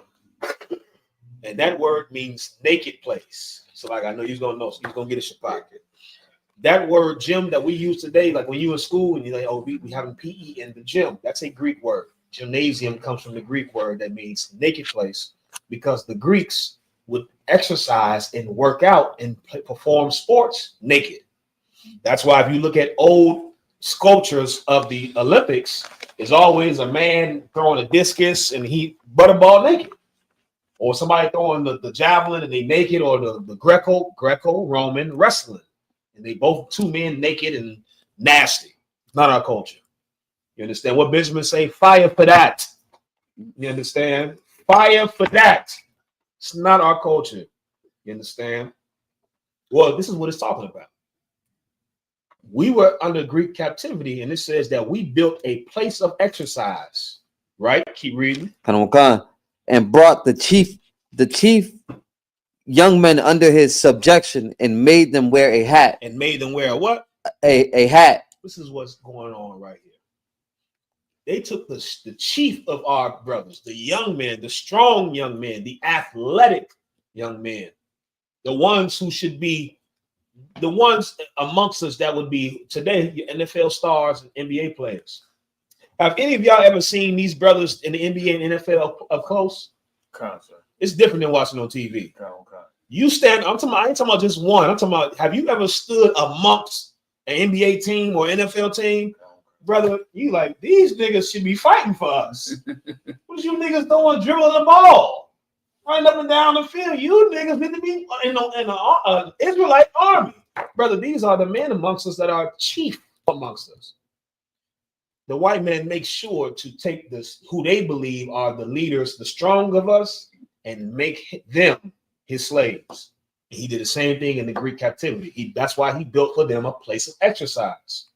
Instead of them fighting war, he'd rather them get naked and now play sports and play games, because he understands if they're playing games and sports, guess what they're not doing? Going to war against them for putting them in captivity. Go ahead, McQuarrie. It's like a real quick story I had when I was slaving at Dream nightclub. Yeah. I was at the front door, and I forget this brother, Sean Merriman. Sean Merriman came through. His nickname is Lights Out. Yeah. And I know why they call him Lights Out, right? So he came through. I had to search and whatnot. Number one, his neck was about that damn big. Brother, these niggas is huge. And I'm searching him, and I'm like, man, if he gets out of hand, I'm just gonna have to shoot him. Yeah. There's no way. There's no way. You know what I'm saying? Anybody's gonna stop. Kind of what kind? Yeah. These niggas is, brother, if you ever seen these cats, professional athletes in person, the smallest one is big amongst us. You understand? And so Esau, because he's carnal, he understands that these are the men that would be the leaders. Of course, we know that's not how the Lord works. You know, the Lord doesn't go by who's the tallest and who's the strong. That's not how the Lord works. You understand? He did that. They did it with Saul. The people wanted a leader, and the Lord gave us King Saul. Anybody know why they chose King Saul? You might have to know the Bible. McQuash. Because he was the biggest, strongest. He was the tallest. Yeah, Saul was the tallest. You got to go into the Bible and read it. It tells you Saul was above stature than everybody else, and because we were carnal, we wanted a king. We chose a man that was the tallest nigga. He got to be our leader because he's tall. He's taller than everybody. Hey, the Lord don't work like that. David was not the tallest. David was not the strongest. David was the youngest, and it said David was ruddy, which means he was what you be called today in the tribe of Judah, a pretty boy. You understand? David was a type of cat where you think he can't fight because he's just very handsome. One of them young cats where it's like, this nigga, I'll whoop this nigga because he young and pretty. Yeah, Muhammad Ali used to always say, I'm pretty, And I'm handsome. So that was, he always used to say that. And then you get in the ring with Muhammad Ali and all that pretty talk go out the window. That was King David. You understand? He was a brother that nobody would look at and think he's a warrior. Most warriors, you gotta remember old school. Most warriors, brother, got battle scars and scratches and all type of disfigurations from being in battle. King David is a brother that's young and handsome. And so they mind, it was like, this little boy here, how is he gonna be in charge of us, the Lord chosen? So that's why it's important to understand. Don't go off the carnality, how many numbers you got, who's the biggest, none of that. If the Lord is with you, he's gonna be with you. Right? But Esau is not like that. Esau looks at they're the biggest, they're the ones that's going to lead their people. And so they take the chief amongst us and they turn them into their slaves because they know that we would follow whatever these people do. And so he made them wear a hat. That hat is talking about is that pileus. You understand? Pileus cornutus. That's a special hat that the Jewish people was wearing in the Holy Roman Empire. You understand? Under Charlemagne. So this is a little history, right? Where we at? John 7:35, please. John chapter 7, verse 35. Then said the Jews among themselves, whither will he go, that we shall not find him?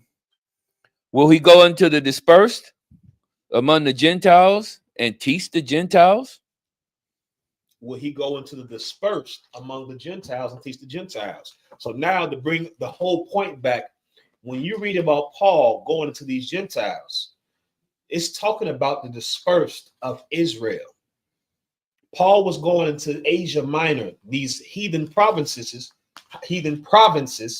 because this is where the northern kingdom was taken. They were taken a couple hundred years before by King Hoshea. We just read the history. That's where they were taken. That's why when you read the story of the Good Samaritan, Samaritan is referring to an inhabitant of Samaria. When you read the story of the Good Samaritan, anybody know why that story was so significant? Christians talk about the Good Samaritan all the time, but they don't understand the significance of why that was so heavy because they don't have the historical context to understand. Let's go to it. Get me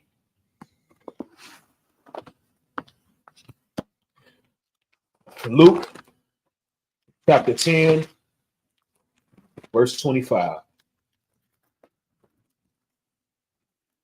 Shapat, let me get you to get this one for me. Luke 10, verse 25. Yeah. And behold, a certain lawyer stood up and tempted him, saying, Master, what shall I do to inherit eternal life? Keep reading. He said, this. Now, what's important about this? What is a lawyer? In your own words, what is a lawyer? In your own words. Shapat? Person who knows the law. Yes, a lawyer is an expert in the law. Brother, there are many lawyers know the law better than judges, unless that judge usually was a lawyer first, which is usually the career pathway. They usually choose judges who are on a lawyer pathway because of the expertise you have to have the law being a lawyer. Most lawyers have a expertise on the law more than anybody. We had lawyers in Israel. They were the experts in the law. And this expert, and he's an Israelite, of course, this expert in the law came to Christ in our law. You understand? When it says the law, is talking about the Bible. This is not meaning he was an expert in understanding it, but he's an expert in knowing what the law said. You do this, this happens. This, do this, you can't do that, you do that, that happens. He was an expert in the law. And he came to Christ, tempting Christ. You understand? Keep reading. Verse 26. And he said unto him, what is written in the law? How readest thou? 27. Mm-hmm. And he answered, said, thou shalt love thy Lord thy God with all thy heart, with all thy soul, and with all thy strength, and with all thy mind, and thy neighbor as thyself. Mm-hmm. 28. And he said unto him, thou hast answered right. This do, and thou shalt live.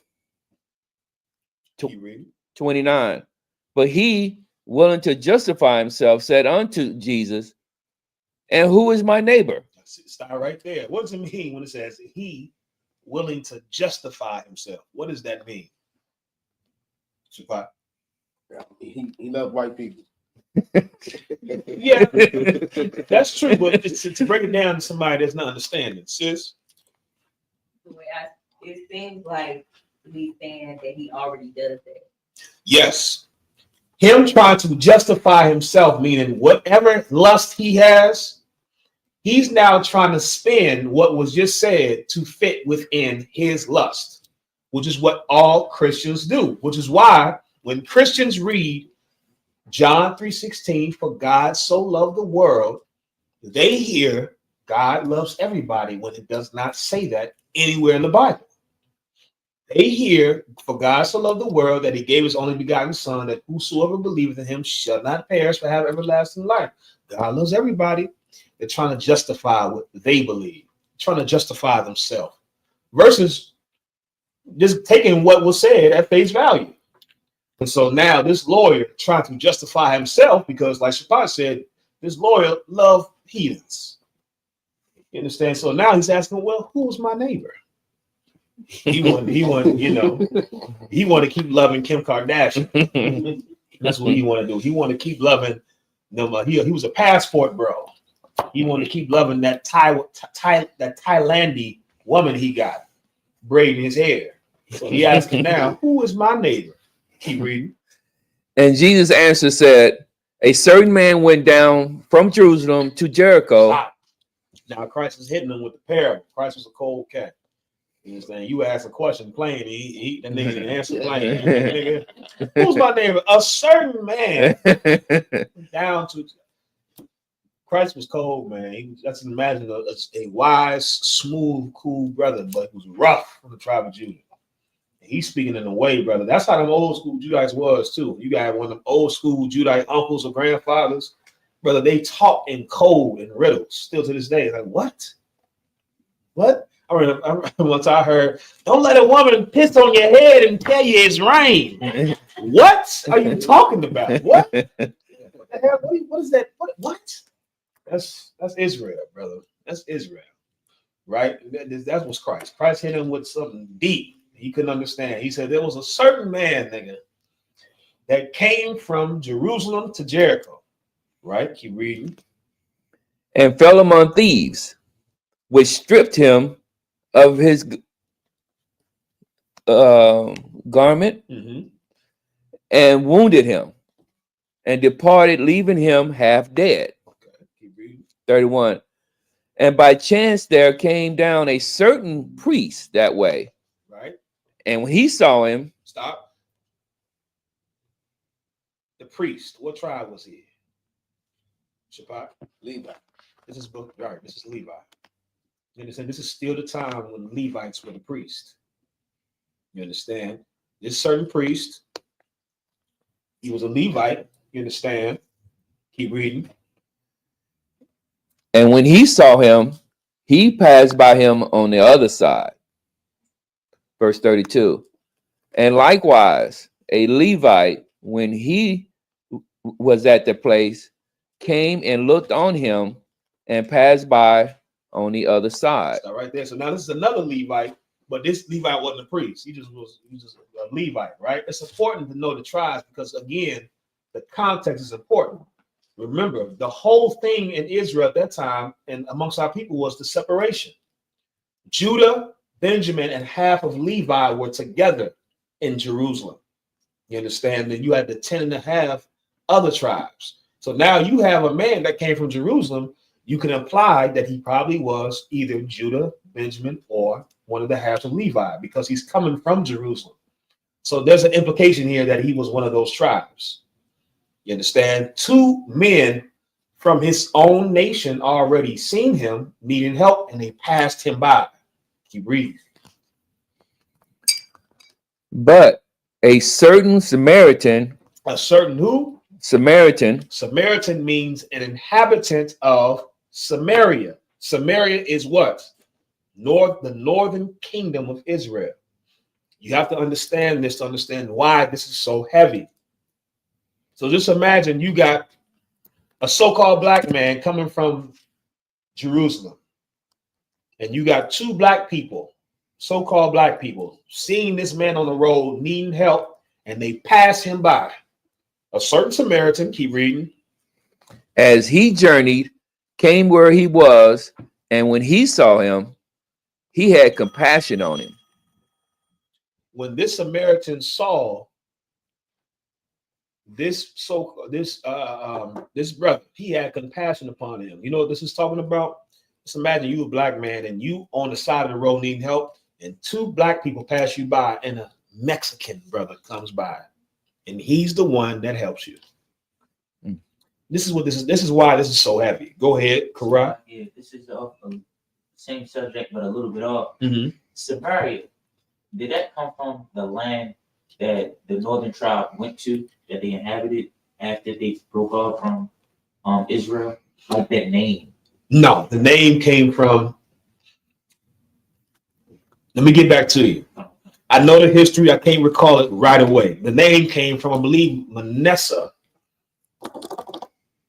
Somebody who had a large portion at that time. There's a map that breaks down. I'm trying to picture the map where each tribe, because each tribe had their own portion in the land. And I believe Manasseh had the largest part. Let me get back to you. I don't want to tell you the wrong thing.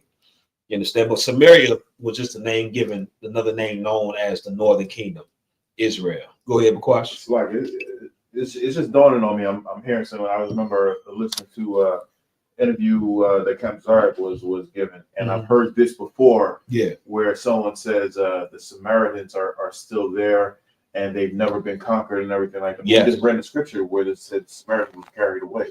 They don't know the scriptures. That's the problem. Like brother, when you debating Christians, it is almost offensive how ignorant they are of what's in the Bible. It's almost offensive. You understand? Because it's like, how can you get that from that when it says the opposite right here? How can you say the Samaritans were never conquered when nigga just said Israel was carried away? Samaria was took. Samaria was captured. It's offensive how ignorant Christians are. And that's why it's so important if you are officer in the U.K., do not assume anybody knows anything outside of here. Assume they know nothing, and you have to teach them everything. That's the reason why I teach the way I teach. A lot of you that watch me, you're like, why he breaking down the simple stuff? You know it. You've been around and you've had the privilege of the Lord opening your ears to understand. The majority of our people, brother, know none of this, and probably won't understand it unless the Lord allows them. Go ahead, Shabbat. Salaki, just thinking of a simple cut for that. When Christ was at the well and was talking to, it said a woman of Samaria came, and then she said, why are you asking me for some water? You a Jew. There you go.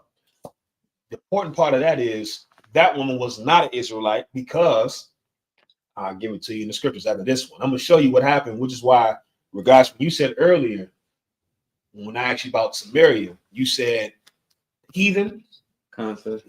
What you said is right and wrong. It depends on what time period, because this is gentrification in the Bible, which is part of the topic. At first, Samaria was Israelites, and then you had this heathen king take us out of the land. Do you think the land was just inhabited? No. What happens today? Whenever the oppressor kicks us out of our neighborhoods, they put in heathens. It's called gentrification. Go ahead, Karat. Yeah. Even though it's not us there. Yeah, but they're doing it still with Gaza. Donald Trump said Gaza, he's looking into America owning the Gaza Strip. I don't know if y'all know that. I watch the news. Donald Trump said I think we should look into America owning the Gaza Strip. Brother, they getting ready to full out turn the Gaza Strip into Las Vegas. Go ahead. Yeah, he said it's going to be a resort. That's what he said. Yeah, it's going to be by the beach. Brother, I was sitting there watching it cleaning up, and I heard that, bro. I had to round it back. I was like, this nigga said the Gaza Strip is going to be a resort. But Esau is going to turn that land into Las Vegas, and you would never know Palestinians ever existed. That's what they did to us. They took out the northern kingdom, the 10.5 tribes from Samaria, and then they brought in heathens. And because those heathens were brought in there, Those heathens were now known as Samaritans. So when you go into the scriptures, like Shapat just said, that Samaritan woman at the well, she's asking Christ, why are you talking to me? Your people don't talk to my people, because she was a heathen. She was not an Israelite of the northern kingdom. She was a heathen that was put in that land. And that's why Christ told her, ye know not what you worship. Salvation is of the Jews. Because she tried to flex and say, my fathers worship in this mountain forever. She's a byproduct of gentrification. She thinks because she's been in this land observing a bastard culture that she was the same as the Jews. And Christ had to check her heathen self. You don't even know what you worship. Salvation is of the Jews. You can't be saved. If you knew what you worship, you wouldn't even be here trying to tell me what your fathers worship in his land. Just because you in the land, just because you walk around with a bastardized version of our culture, does not make you one of us, Jewish man. You don't know what you worship. You are colonizers, inheritors of something stolen and corrupted. Salvation is of the Jews. Where we at? Keep reading. Verse 34. And went to him and bound up his wounds, pouring in oil and wine, and set him on his own beast, and brought him into an inn, and took care of him. This is for you, all you Negroes that hate Hispanics. You understand? This scripture right here is so relevant. While you try to find some, it was so in the spirit too of the class, the questions we was getting. Well, Hispanics hate black people and they're racist, they don't respect us. Nigga, this Hispanic was the only one to respect this black man, was the only one to show love to him and take care of him. And you're going to run into that. You're going to run into, the Lord is going to make it happen where you're going to see that all that tribalism is going to come to an end.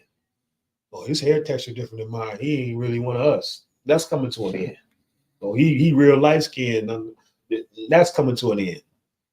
The Lord wants the 12 tribes to be united. How do you know? Because Christ is giving a parable to this lawyer that asked, who is my neighbor? Let's finish it. Keep reading. Verse 35. And on the morrow when he departed, he took out 2 pence,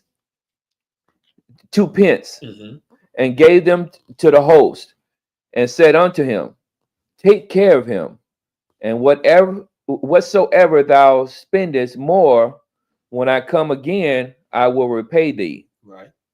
36. Which now of these 3 thinkest thou was neighbor unto him that fell among the thieves? So now Christ is finishing the parable. He's asking this lawyer, now you tell me, out of these 3 men, who is the neighbor? And this is why it was so heavy. He had to cut him, because this cat right here only wants to love the southern kingdom. Christ gave him an example where 2 brothers from the southern kingdom rejected this cat. The cat from the northern kingdom accepted him. So now Christ put him in a trick bag, which you'll see many experienced UPK officers do to you Christians. Get put in a box. He put him in the box and said, now out of these 3, who is the neighbor? Keep reading. 37. And he said to him, he that showed mercy on him. Then said Jesus unto him, go and do thou likewise. Oh, wait. Brother, that is so heavy. That is so heavy and so relevant. Christ told this cat right here, who was your neighbor out of those 3? He said, the one that showed mercy to him. Christ said, yeah, nigga, now go and do likewise. Meaning, now you go and show mercy unto the northern kingdom, unto the Hispanics, unto the Native Americans. That's what Christ commanded us to do. He told us to do it. While you fighting to keep a division and separation, Christ did not come for that. You keep lying on who he came for, trying to bring in everybody else except the people he came for. You want the white man to get saved, but you hate the Hispanics. Somehow the Hispanics not a part of us, but we got to bring in white people and Africans. Nah.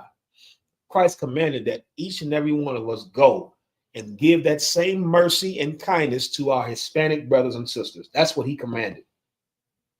Whether or not they give it to you before or not, whether or not they return the gesture or not, We were commanded to go give that kindness to our brothers because Christ was a king that sought to see his nation, his kingdom united. He was a righteous king. He is a righteous king. And the king does not want to rule over a divided, fractured kingdom. Any good leader wants to see their kingdom united. So Christ is now, that was his whole thing. He never came to tell everybody to come together. That's not what he came to do. His mission was uniting the most stiff-necked people on the face of the goddamn planet. That was his mission. It was a hard mission, brother. It's hard. Because every time you turn around, we were trying to find a reason to not forgive. Even his own disciples, brother. Salaki, sir, how much should we forgive our brother? I don't know if I can do that, Lord. Christ had to check him, nigga. 70 times 7. It's not a real number. He just telling him a lot. A lot. Our people are always trying to find ways to divide each other, but somehow invite in heathens. So it's a terrible characteristic we have that we fight against in the UPK. That's not how you're supposed to be. You're supposed to accept your brothers regardless of what happened and what they did. You're supposed to reject the heathens. That's what you're supposed to do. It doesn't matter how the Hispanics feel. It doesn't matter if they're racist or don't respect us or they have hate. It doesn't matter. Somebody has to be the one to show mercy. Somebody has to be the one to extend the olive branch. And what better time now to do it? Every last one of you from the tribe of Judah, Benjamin, Levi, you should make it your mission, brother. I was on the phone, give you a personal story. I was on the phone today in Planet Fitness, excuse me, LA Fitness. I don't go to Planet Fitness. There's nothing wrong with Planet Fitness. LA Fitness called me today about some type of membership, up in the membership or something. And there's a Hispanic sister. And brother, she called, and I was like, no, thank you, I'm good. She called 30 minutes later. I'm in the middle of something. I recognized the number. I'm like, as soon as I answered, I was like, you know, you just called me, right? And instantly I told myself, no, that's not the way you handle that. What better time to extend an olive branch and then the time of their troubles? And I made sure, brother, I was extra kind, extra courteous, extra understanding. You understand? Because I want my Hispanic brothers and sisters to know, I stand with you because I'm not here doing what I want to do. I'm here to do what Christ said to do. And Christ commanded me to do this for you. You understand? And when it was so easy for me to just go off, you understand? The language barrier already was making it frustrating because it's like, I'm not understanding. Say it again. Say what you said again. What do you? The language barrier it'll make you frustrated. You understand? There'll be many things that try to make you feel like you shouldn't do this. You find many excuses on why you should just give up and be frustrated and be like, see, that's why I don't F with Hispanics. That's why I don't F with Mexicans. That's why I don't F with Salvadorans. There's so many things that will try to divide us. How about you focus on the things that would bring us together? You understand? And that's what I did. And brother, we end up having a good conversation, a rough one because of the language barrier, but it was good. And the sister got off the phone understanding that this black man right here is a brother to her. And every brother that the tribes of Judah, Benjamin, Levi should make it your mission to be extra courteous and extra friendly and extra open, because this is what Christ is all about. This truth is not about one tribe being over the other. This truth is about the 12 tribes of Israel being joined together on one stick. Last precept. Get this for me right here. I had a bunch of other precepts, but we're going to end it. We got to get up out of here. Get me.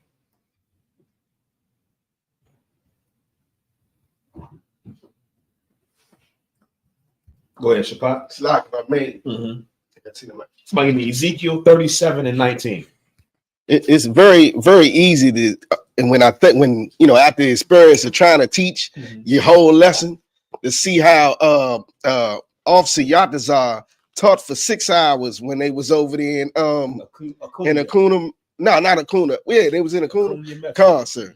Like 6 hours, like 2 hours goes past like that. That's fast. Like, you only got like, I don't know, 6 precepts off. Brother, I'm telling you, you colleges, what better time to get these UPK brothers in your schools and teach? Because I for sure can do a 6-hour lecture if you let me.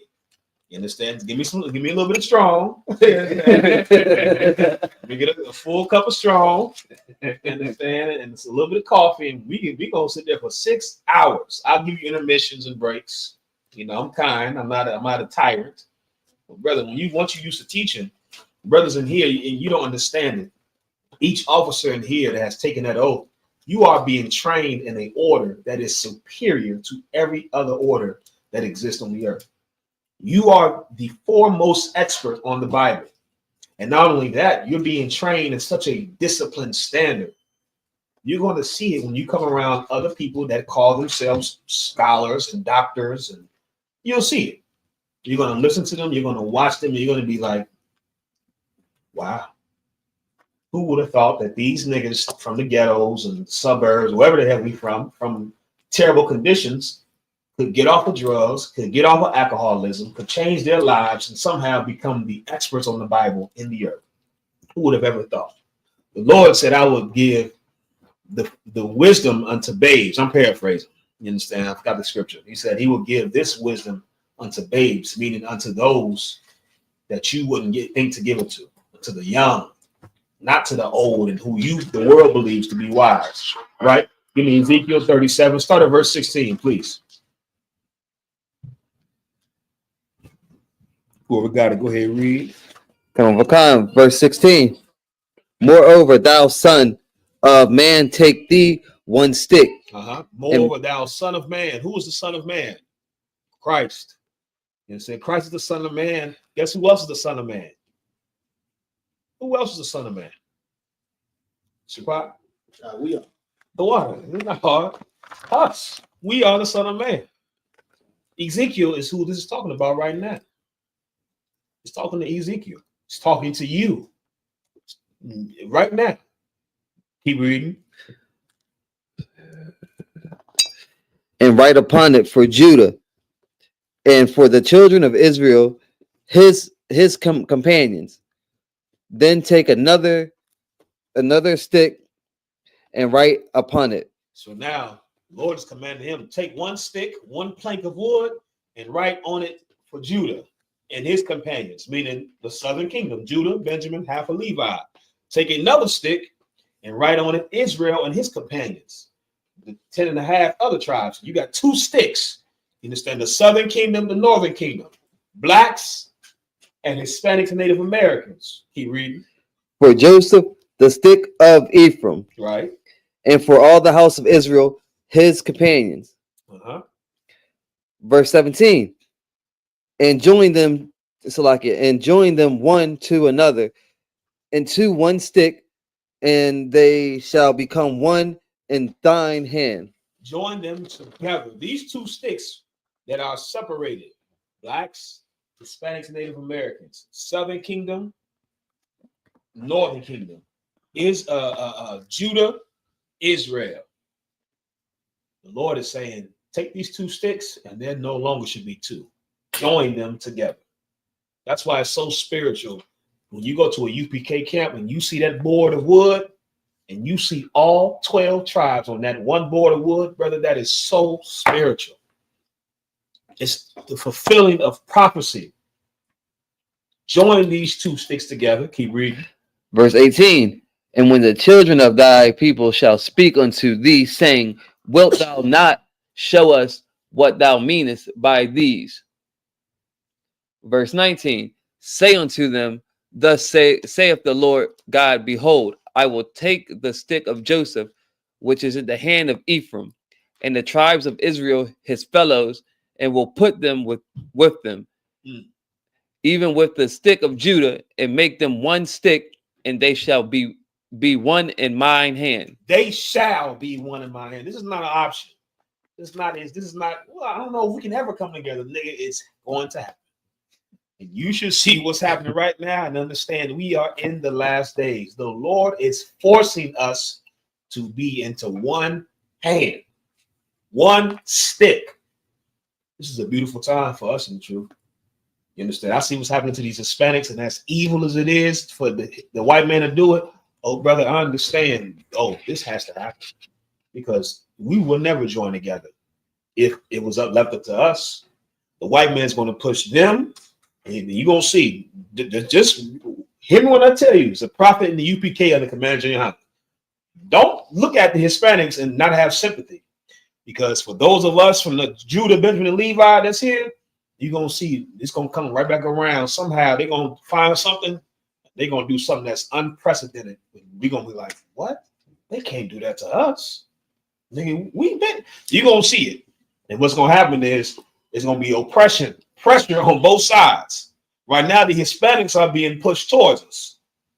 And we right here, because we're not being pushed, we thinking we safe and we good. No, you better look at history. They went into captivity first. We went into captivity after. You're going to see now the white man is going to do something here in this place. We're going to feel that same heat and pressure. And what it's going to do is now we both being pressed to nowhere but here. That's what the Lord said. That shall happen. We will be together. Go ahead, Shapak. Salaki, is this the same chapter where it was talking about Israel and Judah as two sticks, and it speaks about their, calls them nations? Say it one more time. It uses the word nations. I didn't hear it when he was reading it.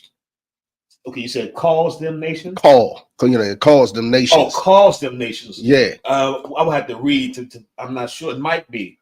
Because I'm saying I remember a dude tried to use Matthew where Christ said, go teach all nations. Mm-hmm. And this is I believe this was the cut for it right here. Where Judah and Israel are the nations. Right. Go ahead, Ragash. You see it in the scripture? I believe it's talking about verse 22. Read that. And I will make them one nation in the land upon the mountains of Israel, and one king shall be king to them all, and they shall be and there shall be no more two nations, neither shall they be divided into two kingdoms anymore at all. Excellent precept. That's just bring the point home. And yes, that's proof. When it says nations, these are two nations. Right now, we're functioning as two different nations. Nobody would ever think that we should come together. The Lord, when Christ said, go unto the nations, he's talking about going into these heathen nations to gather these two nations, Judah and Israel, but mainly Israel, because that's who mainly was scattered. That's what Christ was talking about. He never was talking about everybody. He was talking about uniting his kingdom, his people. And it's such a beautiful thing. And it's all of our job to do that. You understand? If you haven't done so, make sure you like and share the stream. Commanding General Yahanna is on teaching in Chicago right now. Our I.S.U.P.K online classes live on Facebook and YouTube. And with that, we're going to pass the class over to Priest and Officer Shapak Hayat. I.S.U.P.K security announcements with I.S.U.P.K out of 1 West 125th Street, Harlem, New York, under Commander General Yahanna. New rules for brothers and rules for new brothers and sisters. When a new brother or sister comes into the school, they are off limits for 6 months. They are to be saluted only. They're here to share themselves to the world. After 6 months, if a brother or sister has an interest in a particular person, he or she must get permission from the head and speak to a brother or sister. It is never 6 months in which the brother or sister will court each other. After this 6 month period, the brother or sister will get permission from the head to marry. Tithes, which is the commandment. You'll find this in the book of Numbers, chapter 18, verse 21, and the book of Malachi, chapter 3, verse 8 through 10. Means 10th in Hebrew, and it's pronounced ma'ishu. 10% of every penny of any increase the Lord gives you, give to the treasury department or teacher. Priest fund. Free will offering for priests, not mandatory, whatever amount you would like to give. Upcoming holy convocation. Purim, the 14th and the 15th day of the 12th month. Thursday, the 13th of March. And Friday, the 14th of March, 2025. You can find us in the book of Esther, chapter 9, verse 20 through 31. Also, we got the Lord's 56th annual Passover, April 12th, Saturday, April 12th in Atlanta, Georgia. So it's a week-long worth of activities. Get your Passover fee in. It's $200 for everybody 17 and up. $200. What else? Oh yeah, make sure you make all your travel arrangements and book your hotels as soon as possible. Get that $200 in early. Make sure this thing happens. And it's absolutely a commandment to be, if you're a Black, Latino, and Native American, absolutely a commandment that you have to come to the Passover. You know what I'm saying? You got anything else you want to add, sir? Pay your Passover fund on ISUPK.org.com. You understand? Jody, send in that money, man. There's a couple of brothers or sisters in here that can use, you know, a free trip right about now. Jody, I know you got it. You got to take out a loan, do it. You a white man, they give you about $10,000 tomorrow. Just show up in a suit and tie at your nearest financial institution, Bank of America, Chase, TD. You understand? Hit all of them, Jody. You understand? Hit all of them. They'll give it to you, man. I've seen it being done for white men. Take out a loan and give to the men and women of the Lord. That's what you should do, Jody. You understand? But if Jody doesn't do it, brothers and sisters, you got to pay your own way. And it's $200, so make it happen. You understand? It's a very good price for 4 or 5 days of events. Excellent price. Some of y'all dropping $1,000 for Beyonce tickets and Chris Brown meet and greets. We ain't gonna talk about that though. You understand? Keep reading. Go ahead. Carson. My Akim and Akwalkin, and check on social media such as I.S.U.P.K.com, Facebook, Twitter, YouTube, and so on for I.S.U.P.K. events and materials. If a brother wants to be a trooper in the school, you should start wearing all black, which includes black boots, black shirts, black pants, black headband, and scarf. And with that, I say I might you, which means to stand, since you may remain seated. We're gonna give a courtesy salute to the teacher, men of Israel. Imagine Shabbat, you might get Barak. Yad Yamatah, Saw, which means to turn. Sisters, you may stand. I might you. We'll give a courtesy salute to the sisters, men of Israel. Imagine Shabbat, might get Barak. Yad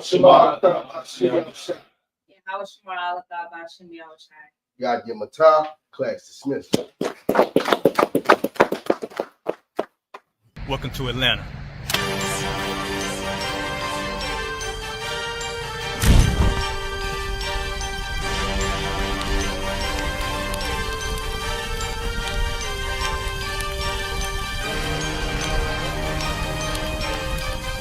Crisis Officer 5000, Jeremiah, the camp leader of Atlanta.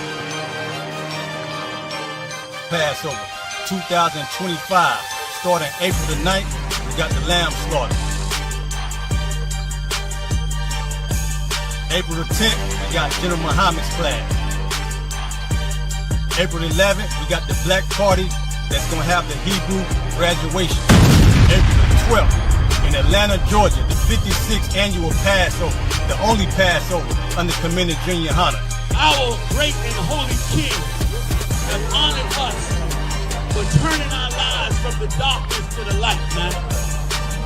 There's no greater gift you can receive than to wake up to the truth and then commit your life to saving your brothers, man. Looking in their eyes and seeing their faces and seeing what they've suffered and what they've gone through and seeing the end of it, man. It is a guaranteed seat in the kingdom of heaven, man. So in the name of our King Yahushua, we dedicate us another Passover of brothers and sisters' lives being saved. April the 13th, we got the Feast of Unleavened Bread.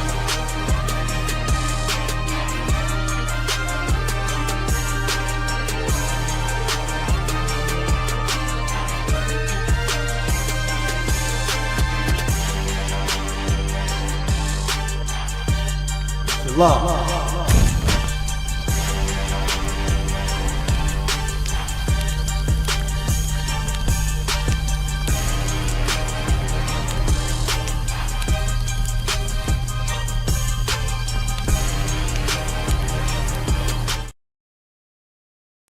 Hey, listen, brothers and sisters, man, if you like what you hear, hit the subscribe button, man. Subscribe to this channel. And also, please, go to ISUPK.com and pay your tithe. Drop me some cash so we can move around this planet like we need to, man, and do the things we need to do. They're one West. They're one West. They're one West.